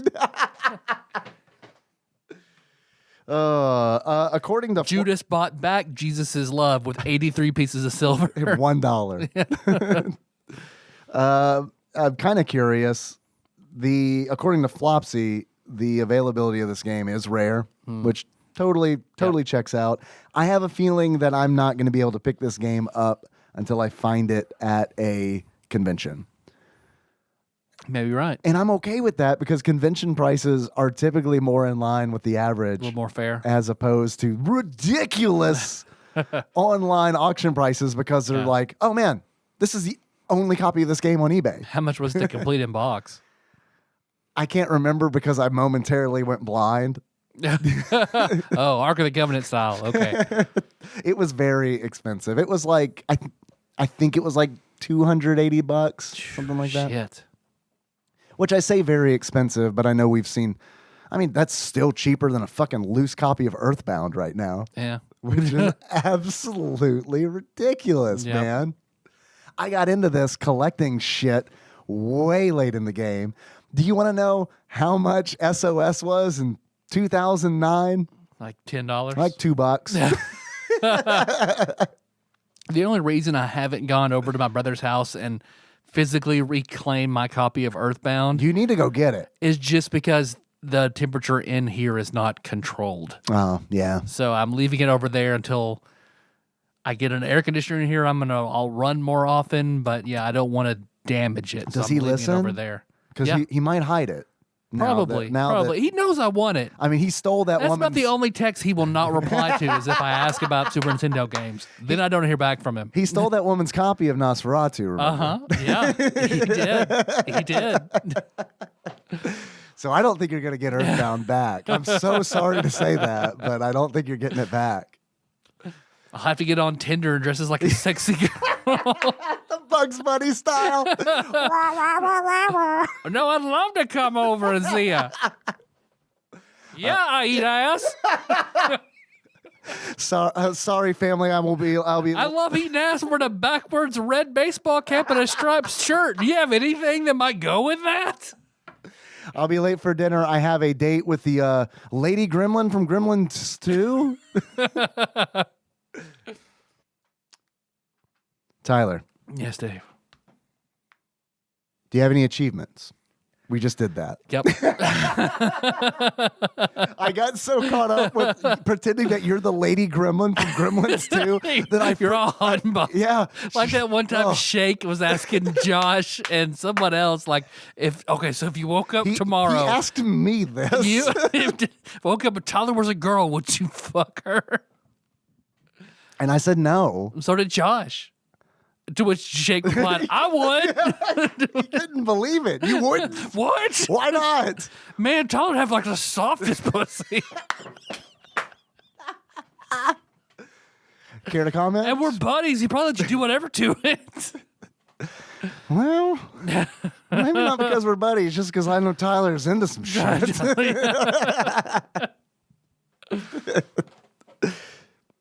I mean, I've seen him fucking finger at apple caramel. I know. Josh has. I know what he can do. Oh, Tyler. Yes, Dave. How about a beard? Do you have a beard? Let's try beards instead. Do you have a beard? If you were to give this game a beard, that sums up how you feel about it. What kind of beard would it be? I like saying beard like that. I would have to give it a beard or facial hair of whomever was the head of Sega at the time of the Dreamcast. Oh, okay. Because the Dreamcast, again, wonderful, amazing system that was just a little too far ahead of its time for everyone to be ready for that kind of console. Yeah. I feel like that was always Sega's problem. Sega made a few mistakes. Yep. And like Sega Saturn being way, way, way up there. Yeah, and also like just Sega of America and Sega of Japan, like never, like always trying to fucking cancel each other. Like, I mean, because they did not get along at all. And then it's like with Sega CD and everything coming out, and it's like the 32X, like all like the timing of all this shit was just so bad. Their timing was always bad, it seems like, because you got that, and then like what you're talking about with Dreamcast and the Saturn. Yeah. Yeah, the 32X to try and lengthen the Genesis's life. Right. And yeah.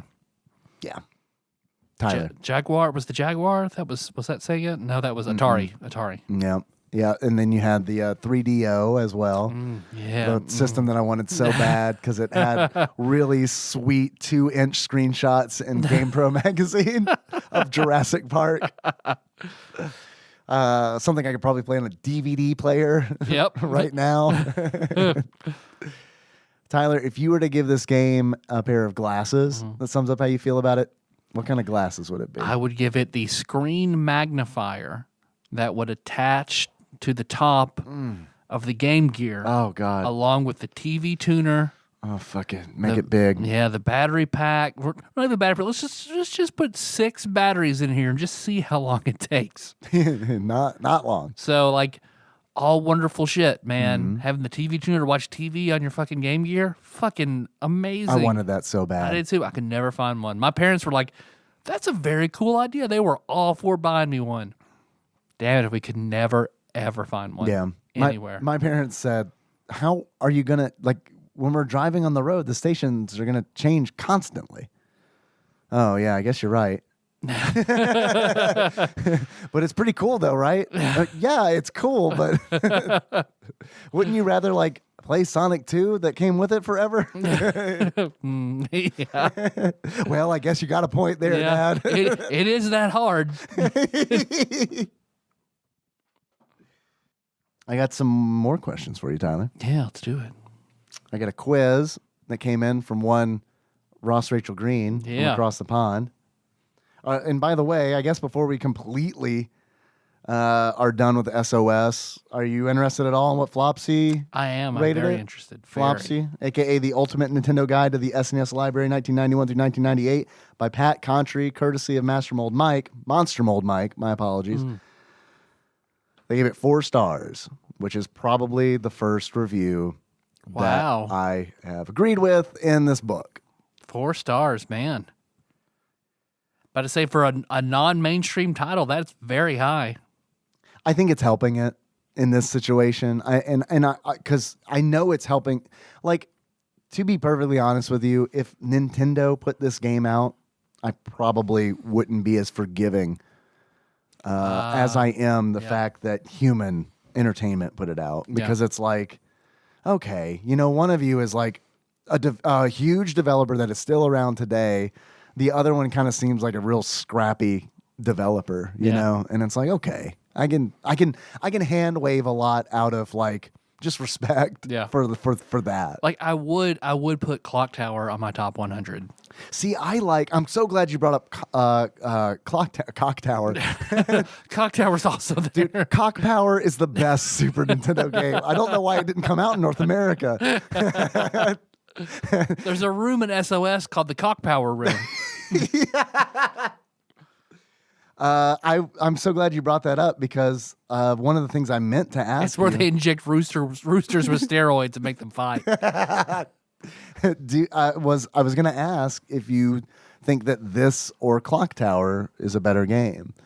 I think I like SOS better. I think they're both good games, but I'm not really until I played SOS, I didn't really want to go back and revisit Clock Tower. Now I do, but it took SOS to get me to there. Yeah, Clock Tower is more playable for me because I hate the cinematic platforming. Yeah. But concept and the way all of it's done, like, I mean, they're doing shit that wasn't done in this era at all. Both those games. Yeah, for sure, absolutely. I mean, if I include Clock Tower, I might have to include SOS because it's such a unique take that is still, like, despite its limitations, is still done really well. Even if it's not, I can't just put games that I really like to play and exclude the ones I don't. Otherwise, then I'll like 30 games. So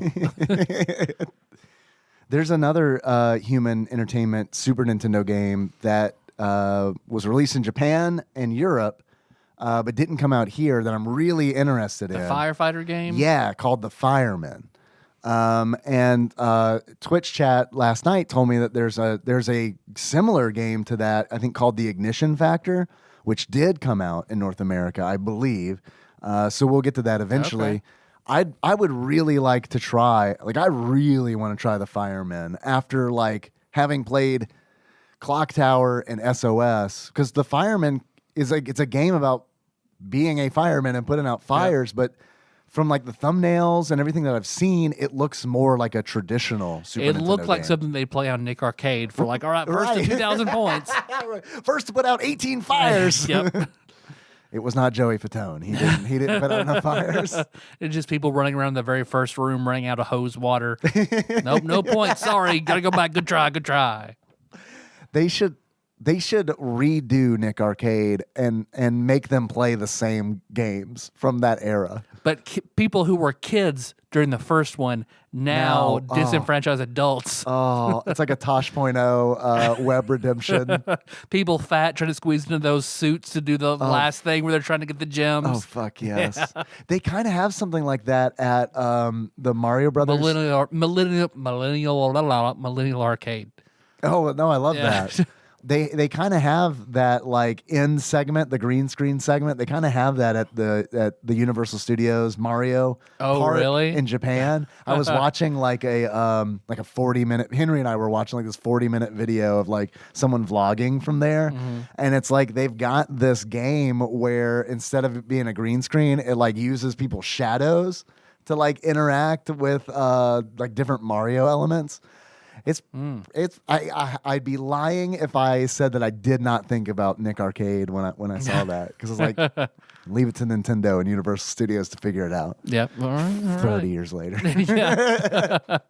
Leave it to Nintendo to somehow improve upon 30-year-old technology. Right. Well, to be honest, if anyone can develop a gimmick, it's Nintendo. Yep. So. I wasn't really being sarcastic. Yes, if Sega was always ahead of its time, Nintendo was pretty much always 2 steps behind. Yeah. Oh, all right.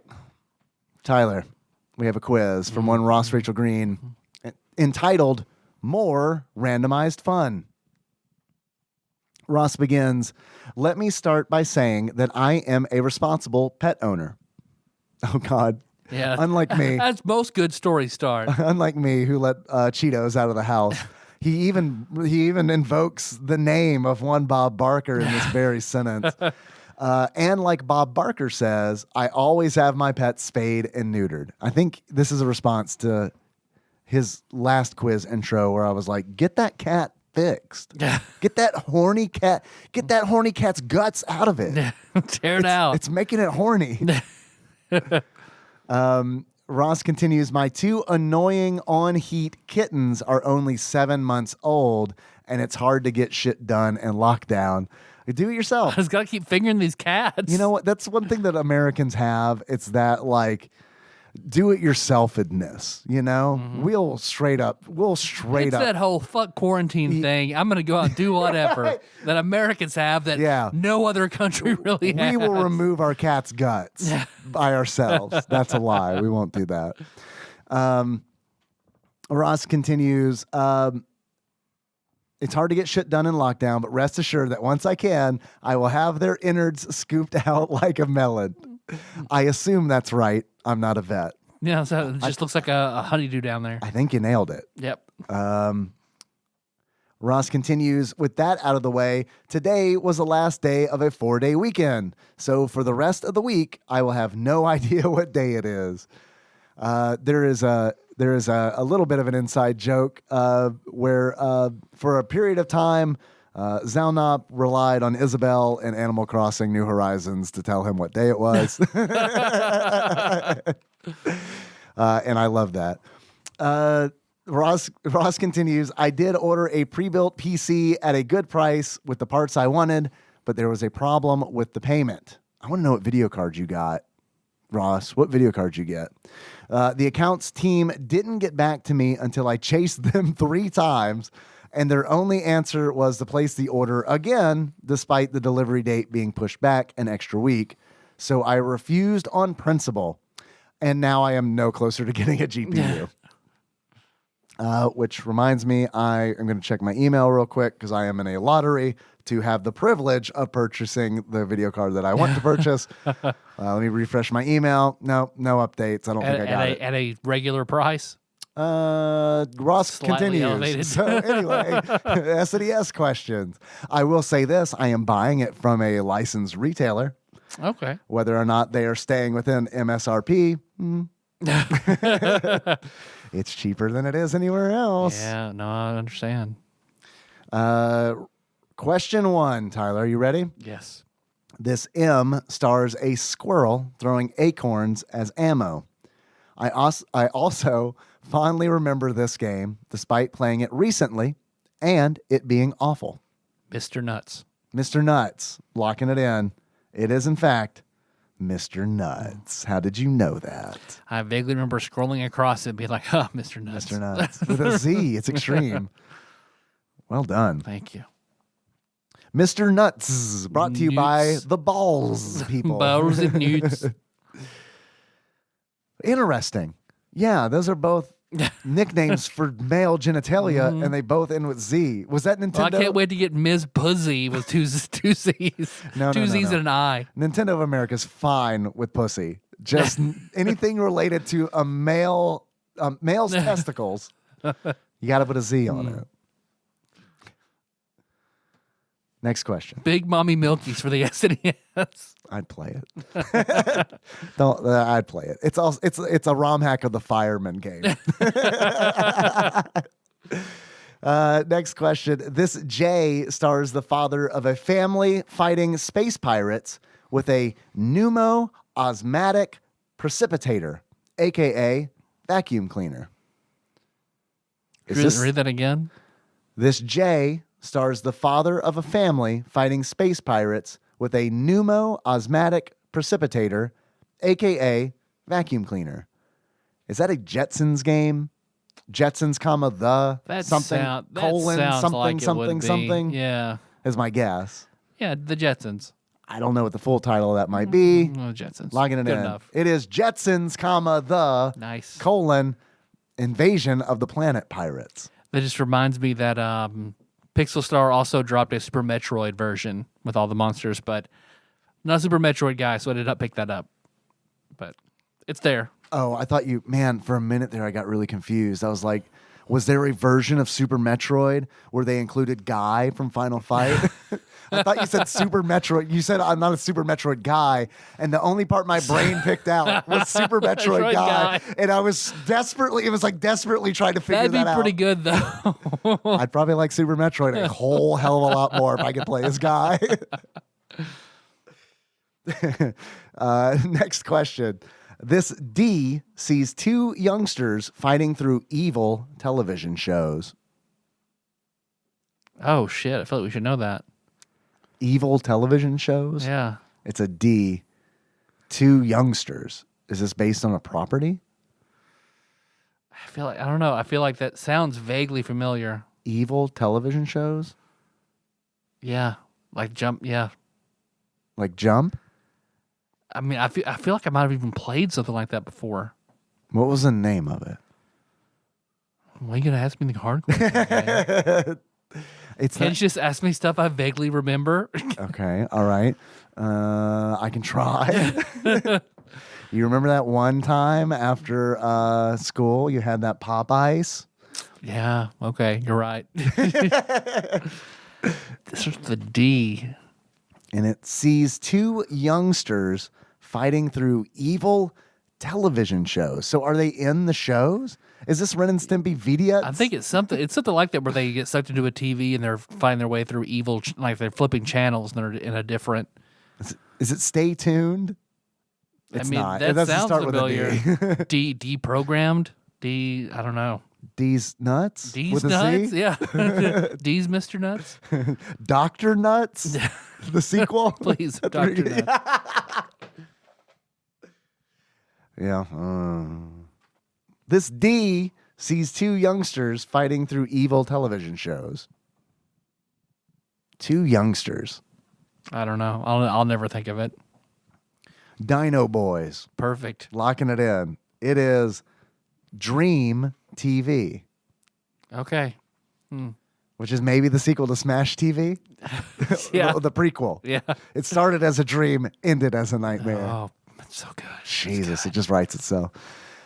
Next question. This W sees the star of the game escaping an enemy castle. A W about escaping an enemy castle. Yeah. The star of the game escapes an enemy castle. Symphony of the Night. Yep. Walt Disney presents Walt Disney's Symphony of the Night. Symphony of the Night. Fantasia of the Night. This W sees the star of the game escaping an enemy. Is it Willy wizardry? Wonka and the Chocolate Factory? I don't think there's a Willy Wonka game. Wizardry sounds good to me. Wizardry, right? Sure. It's gotta be. Yeah. Right? Yeah. Probably not. Gonna lock it in anyway. Close enough. It is fuck. God damn it! It's Wolfenstein 3D. I forget that that's on the Super Nintendo because it shouldn't be. I've never played it, so I look forward to it. Oh man, I don't want your first experience with Wolfenstein 3D to be on the Super Nintendo. All right, well. Next question. This Super T is based on a popular at the time toy and sees you bringing color to a grayscale level. Popular toy where you bring color, and he spelled it the British way, if that makes a difference. It does. It means it's bullshit. Okay. Invalid question. Next question. Super T. Super T. Super T Rainbow Bright. Super T Rainbow Bright. Trainbow Bride. Train bro. Please, Dr. Train Bro. Dr. Train Bro. I bet there's a YouTuber out there named Train Bro. I hope so. God. I hope it's like someone's grandfather who talks like a 20-year-old. I'd give anything. It's talking about trains. Oh. He wears a little conductor God, my cap. grandpa's such a train bro. Oh, God. Reverend Lovejoy is such a train bro. Look to your right. See the sad man. This Super T is based on a popular toy. All right. Can we work from there? Super Trolls. Oh, Trolls? Super Troll Island? Was that the name of the game? I can't remember. Maybe. I like this. I know there's one troll game. There is. Yeah. That's called like Gem hunters or something like Yeah, that. But then I the think stone people. Or, yeah. But I think there's also another one. Super Troll. Super Troll. Locking it in. It is Super Troll Islands. We fucking Count it. did Count it. it. We did it. All right. Next question. This Super B is an exclusive to the SNES simulation games. Oh, God. Okay. Let me start over. This Super B is an exclusive to the SNES simulation game set in the Middle East. It's a simulation game set in the Middle East. Means I hate it, whatever it is. Super Bitchin' War. Super Bitchin' War. Yeah. Locking it in because I don't know. It is Super Battle Tank 2. Yeah, point got in there. We should have known that one. Next question. This L was one of 6 SNES games programmed by Brian Greenstone. It's in all caps. Who wrote, quote, "I never liked this game. I don't want to talk about it," end quote. It's an L. Was one of 6 games programmed by Brian Greenstone. Maybe that's a hint. So Lemmings. Lemmings 2. It probably is. It's probably Lemmings 2. Yeah. Right? Although it has to be. Yeah? Or Lemmings, like you said. I'm trying to think of something with green stone, but I mean, we should probably recognize that name, but I don't. Starts with an L. Mm-hmm. It's probably. I think you're right on, dude. Okay. Which do you want to do? Lemmings 2. Lemmings 2? That had a Super Nintendo release? I really honestly don't know. I know Lemmings did. I know Lemmings. Okay, Lemmings. Locking it in. It is Lester the Unlikely. Oh. So close. Yep. I love us agonizing over which Lemmings was it? Oh, turns out it was Family Feud. Next question. This Law Family Feud, the French version. Les Families de Feud. This D has too many game modes. That's what she said. Men's indoor and women's beach, because of course we want to see 16-bit bikini babes. So the what? Starts with a D. It has 2 game modes, men's indoor and women's beach. Seems like it's a volleyball game, perhaps. It's got to be. But it starts with a D. What's a volleyball term for that starts with a D? Spike? Yep. Down for some volleyball? Sounds good. Downtown volleyball? Downtown Julie Brown's volleyball Presents. game. Presents I'd volleyball. I'd play the shit out of that now, and I would have as a kid as well. My dad also would have been down to play that. Get that volleyball game? Downtown Julie Brown presents Sure. volleyball, locking it in. It is Dig and Spike volleyball. We were getting there. We were there. Dig, I never in a million years would have gotten. Nope. No. Next question. This B takes 2 similar franchises and smashes them together into an unappetizing paste. Battletoads and Double Dragon. Battletoads and Double Dragon. I think you're right. I'm going to lock that in. It's a recent purchase of mine. Do I regret it? Slightly. It is, in fact, Battletoads and Double Dragon, the ultimate team. Yeah. Was I in a different state of mind when I bought that game? You bet. Had I just played Super Double Dragon? Mm-hmm. It was like, I want more of this, but bad. Next. What would it be like to play this but turbo turtle levels of frustration? Next question. This Super B is based on a board game and features both turn-based and real-time gameplay. Battleship? Battleship? Logging it in. So. It is Super Battleship. Super Connect 4. Yeah. Super Mousetrap. Super Don't Break the Ice. Super Ants in the Pants. Super Don't Wake Daddy. Super Anticipation. Super Hi Ho Cheerio. Man, I loved me some Hi Ho Cheerio in kindergarten. Yeah. Super Pretty Princess. That's what I played all the time with my cousin. I don't think I ever played that, but I think that I must have because that had cards to it, right? Wasn't it like you draw a card and then you had to like Then dress you had to on put on whatever- the jewelry, yeah. Made my cousin laugh when I'd wear a tiara and rings and earrings. It's like children's sex dice, essentially. Yep. This better not awaken anything inside of me. And the last question, you find an unlabeled game in a job lot of cartridges and find that it's a game produced by an overtly racist organization. As you are testing it, you find that under all the xenophobia is an excellent game with a great plot, graphics, and gameplay. Do you tell people about the game, knowing that it will popularize said racist organization and brand you as one of them, or just hide it away forever? Hide away forever. No, man, you got to expose that shit. Yeah, that's the angle. You're like, hey, look at this fucking racist ass game that fucking sucks. Okay. I found it. Money. money, please. I found this. Racist game. Got a racist game here. Smithsonian, come on. Yeah. Dear David Duke, have I got a game for you? Is it $500, please. Is it a presidential candidate simulator?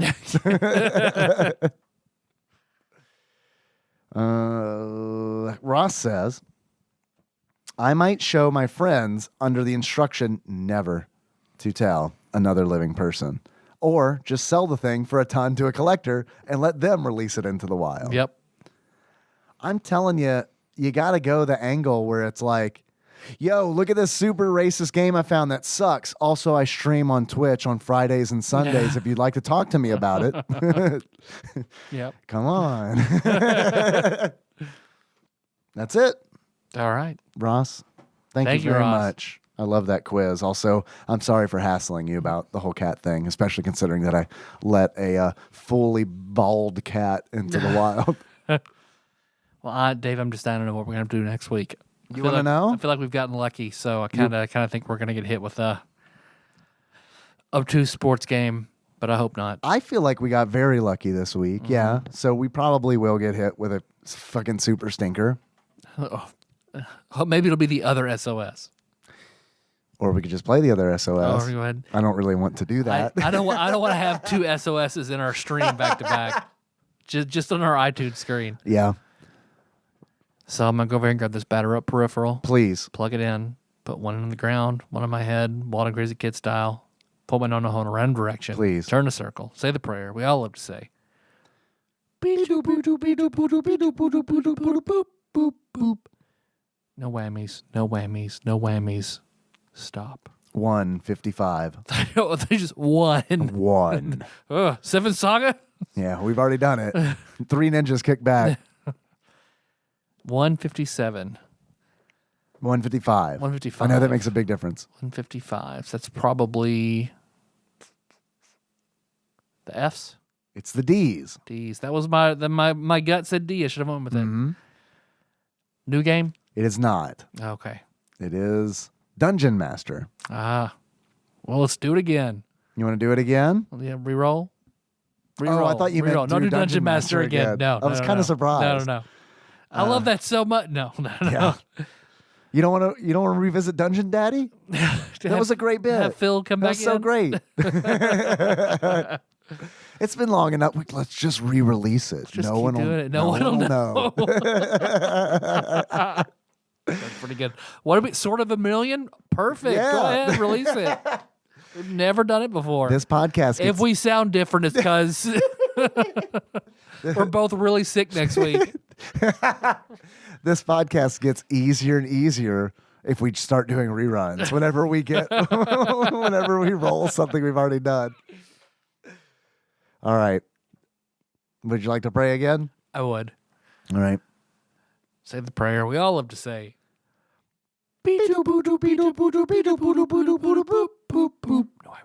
Stop. 124. Ugh, are we still on the D's? We are still in the D's. New game? New game. Starts with a D. It starts with a D. D. Let me know when you're ready for some hints. Give me a hint. This stars a cartoon character. Is it a Speedy Gonzalez game? It is not. It is Daffy Duck, The Marvin Missions. Oh, shit. Okay. All right. I've heard this is fun, but really, you? really hard. Oh. Really, really hard. But it's fun. Yep. I like fun things that are really hard. Yep. Giggity. All right. Okay. Well, I went from like not excited at all to okay. All right. All right. Because it was a video I watched, a YouTube video where they briefly brought it up and said, yeah, games that are fun, but, too fucking hard. And it was Daffy something Duck like was that. one of them. Yeah. Okay. All right. I think the Marvin mission. So this has to be like a Duck Dodgers style game, right? Yep. Yeah. Cool. All right. I'm happy. I'm happy with that. Okay. Good. Good. It's not a horrible sports game. No, it's not. That's the most importantly. It's not. Yeah. All right. Thanks, everybody. You can find the show on iTunes, Stitcher, YouTube, Spotify. Pretty much everywhere. Other Everywhere. places. Google Play. Do a search. Yeah. You'll find us. Still with YouTube. Thank you. Thank you, Dane. Yeah. Backlog Banisher. Yep. Thanks very much. Very good.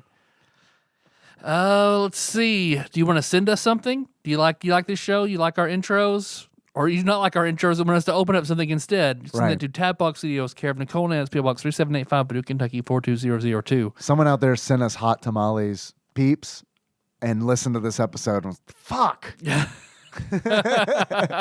We'll eat more. It's fine. I didn't hate that. Put that on the back of the box. I didn't hate these. A lot of people. So we're on Facebook. You got the regular TADPOG page. Then if you're a fan, we got the TADPOG Nation for all that dank shit. Hell yeah. And then if you're a good person who likes good organized chat, we got that Discord. What was the Discord again?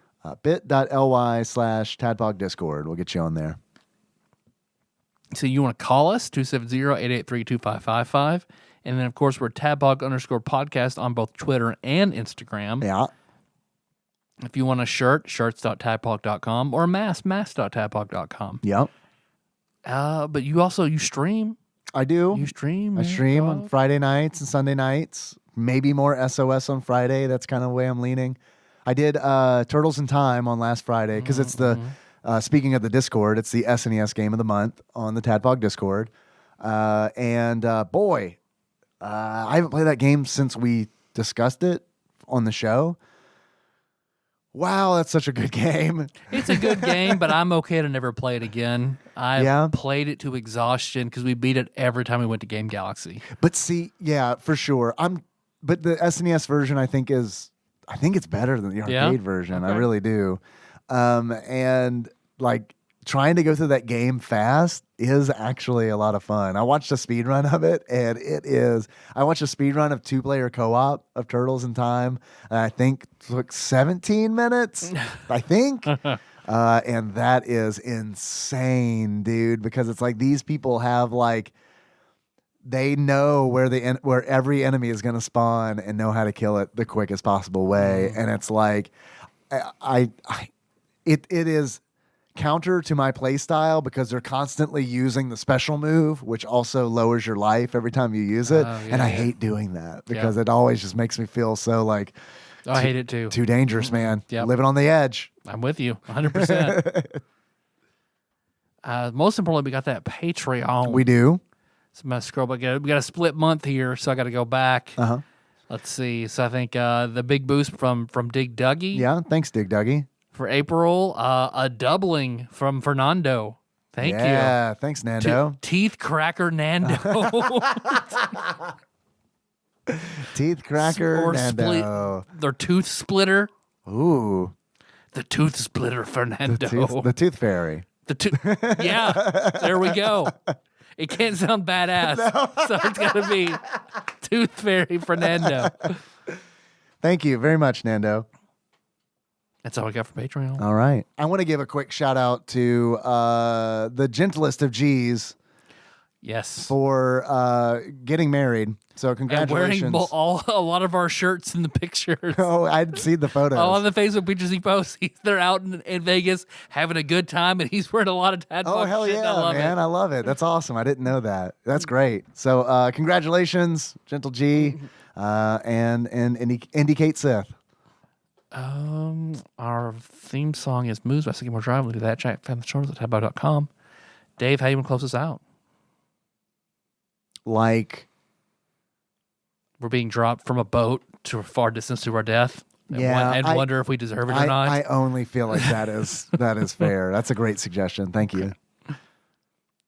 So until next time, Tropical Capricorn. What did I deserve this? This episode was executive produced by the following people. These are the folks who donate at $20 or more a month. Thank you very much, you guys. It goes a long way, and we really appreciate it. We've got Usurper Grimm, God Emperor Alex Pena, Cousin David Galino, Cthusiast Jeff Miners, Coronavirus Savior Cubicle Monkey, Zeus Laser, Steve Dixon, Plinko Nick Price, Clambro Cody Phillips, Lint Liquor Joseph Phillips, Bantha Master, Executive Producer Dig Duggy, The Eightfold Daniel Abernathy, Time Lord Josh Edwards, Game Bug Prime Nathan Eaton, Matt Gentile aka Gentle G, Magical Sleeper aka Big Dick Pie Baker Chris Vaughn, Laud Mulaney Dennis, Pinball Archmage Chris Edler, congratulations on your marriage. Also, congratulations on your marriage, Gentle G. And I'm sorry you couldn't be on this episode. Drew and Bailey, congratulations to you guys too. Fuck it, why not?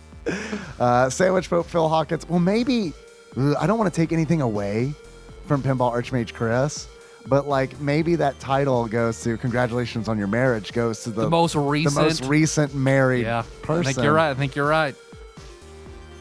It's going to take practice on saying Pinball Archmage Chris Adler, congratulations on your marriage. I'm sorry you couldn't be on this episode. Also, Sandwich Pope Phil Hawkins, Drinksmith Joey Webster, Big Daddy Paul Anderson. I said Big Daddied Paul Anderson. You done been daddy. That doesn't sound right at all. And Master Cycle Baron Kevin Link. Thank you guys very much. Very, very, very much. Appreciate it.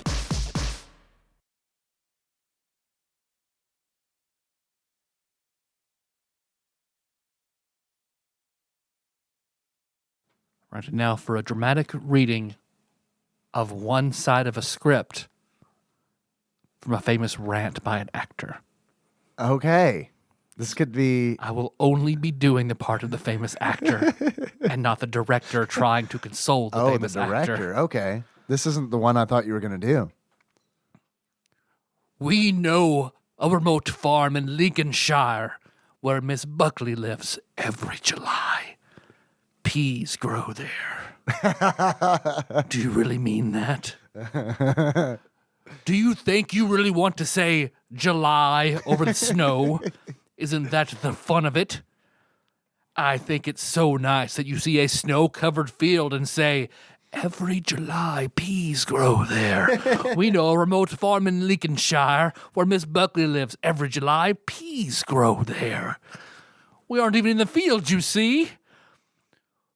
We're talking about them growing and she's picked them. What?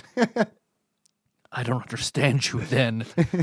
What must be over July? Well, I was out. We were onto a can of peas, a big dish of peas, and I said, in July. That is where I say in July. That doesn't make any sense. Sorry, there's no way of us saying an English sentence in which you begin a sentence with in and emphasize it. Give me a jury and show me how you can say in July, and I'll go down on you. That's just idiotic, if you forgive me for saying so. If you forgive me for saying that. That's just stupid. In July. I'd love to see you emphasize in July. Impossible. Meaningless. He wasn't thinking. He didn't say it. He said it. I said every July.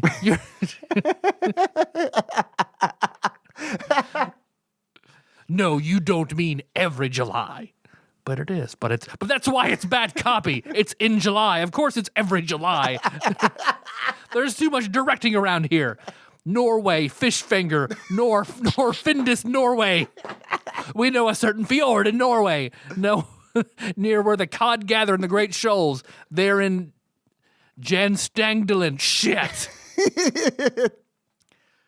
Yeah, roll it around. I have no more time. You don't know what I'm up against because of of the things that are only correct because they're grammatical. They're tough on the ear. You see, this is a very wearing one. It's unpleasant to read, unrewarding, because find us freeze the cod at sea and then add a crumb crisp coating. Oh, that's tough. Crumb crisp coating. I think it's because of the way it's written. You need to break it up. It's not as conversationally written. Take crumb out. That's the word. Take crumb out. Good. Here under protest is beef burgers. We know a little place in the American Far West where Charlie Briggs chops up the finest prairie-fed beef and tastes. This is a lot of shit, you know that? You want one more? More on buck beef? Well, you missed the first beef, actually, completely. What do you mean you missed it? You're emphasizing prairie fed, but you can't emphasize beef. That's like wanting me to emphasize in before July.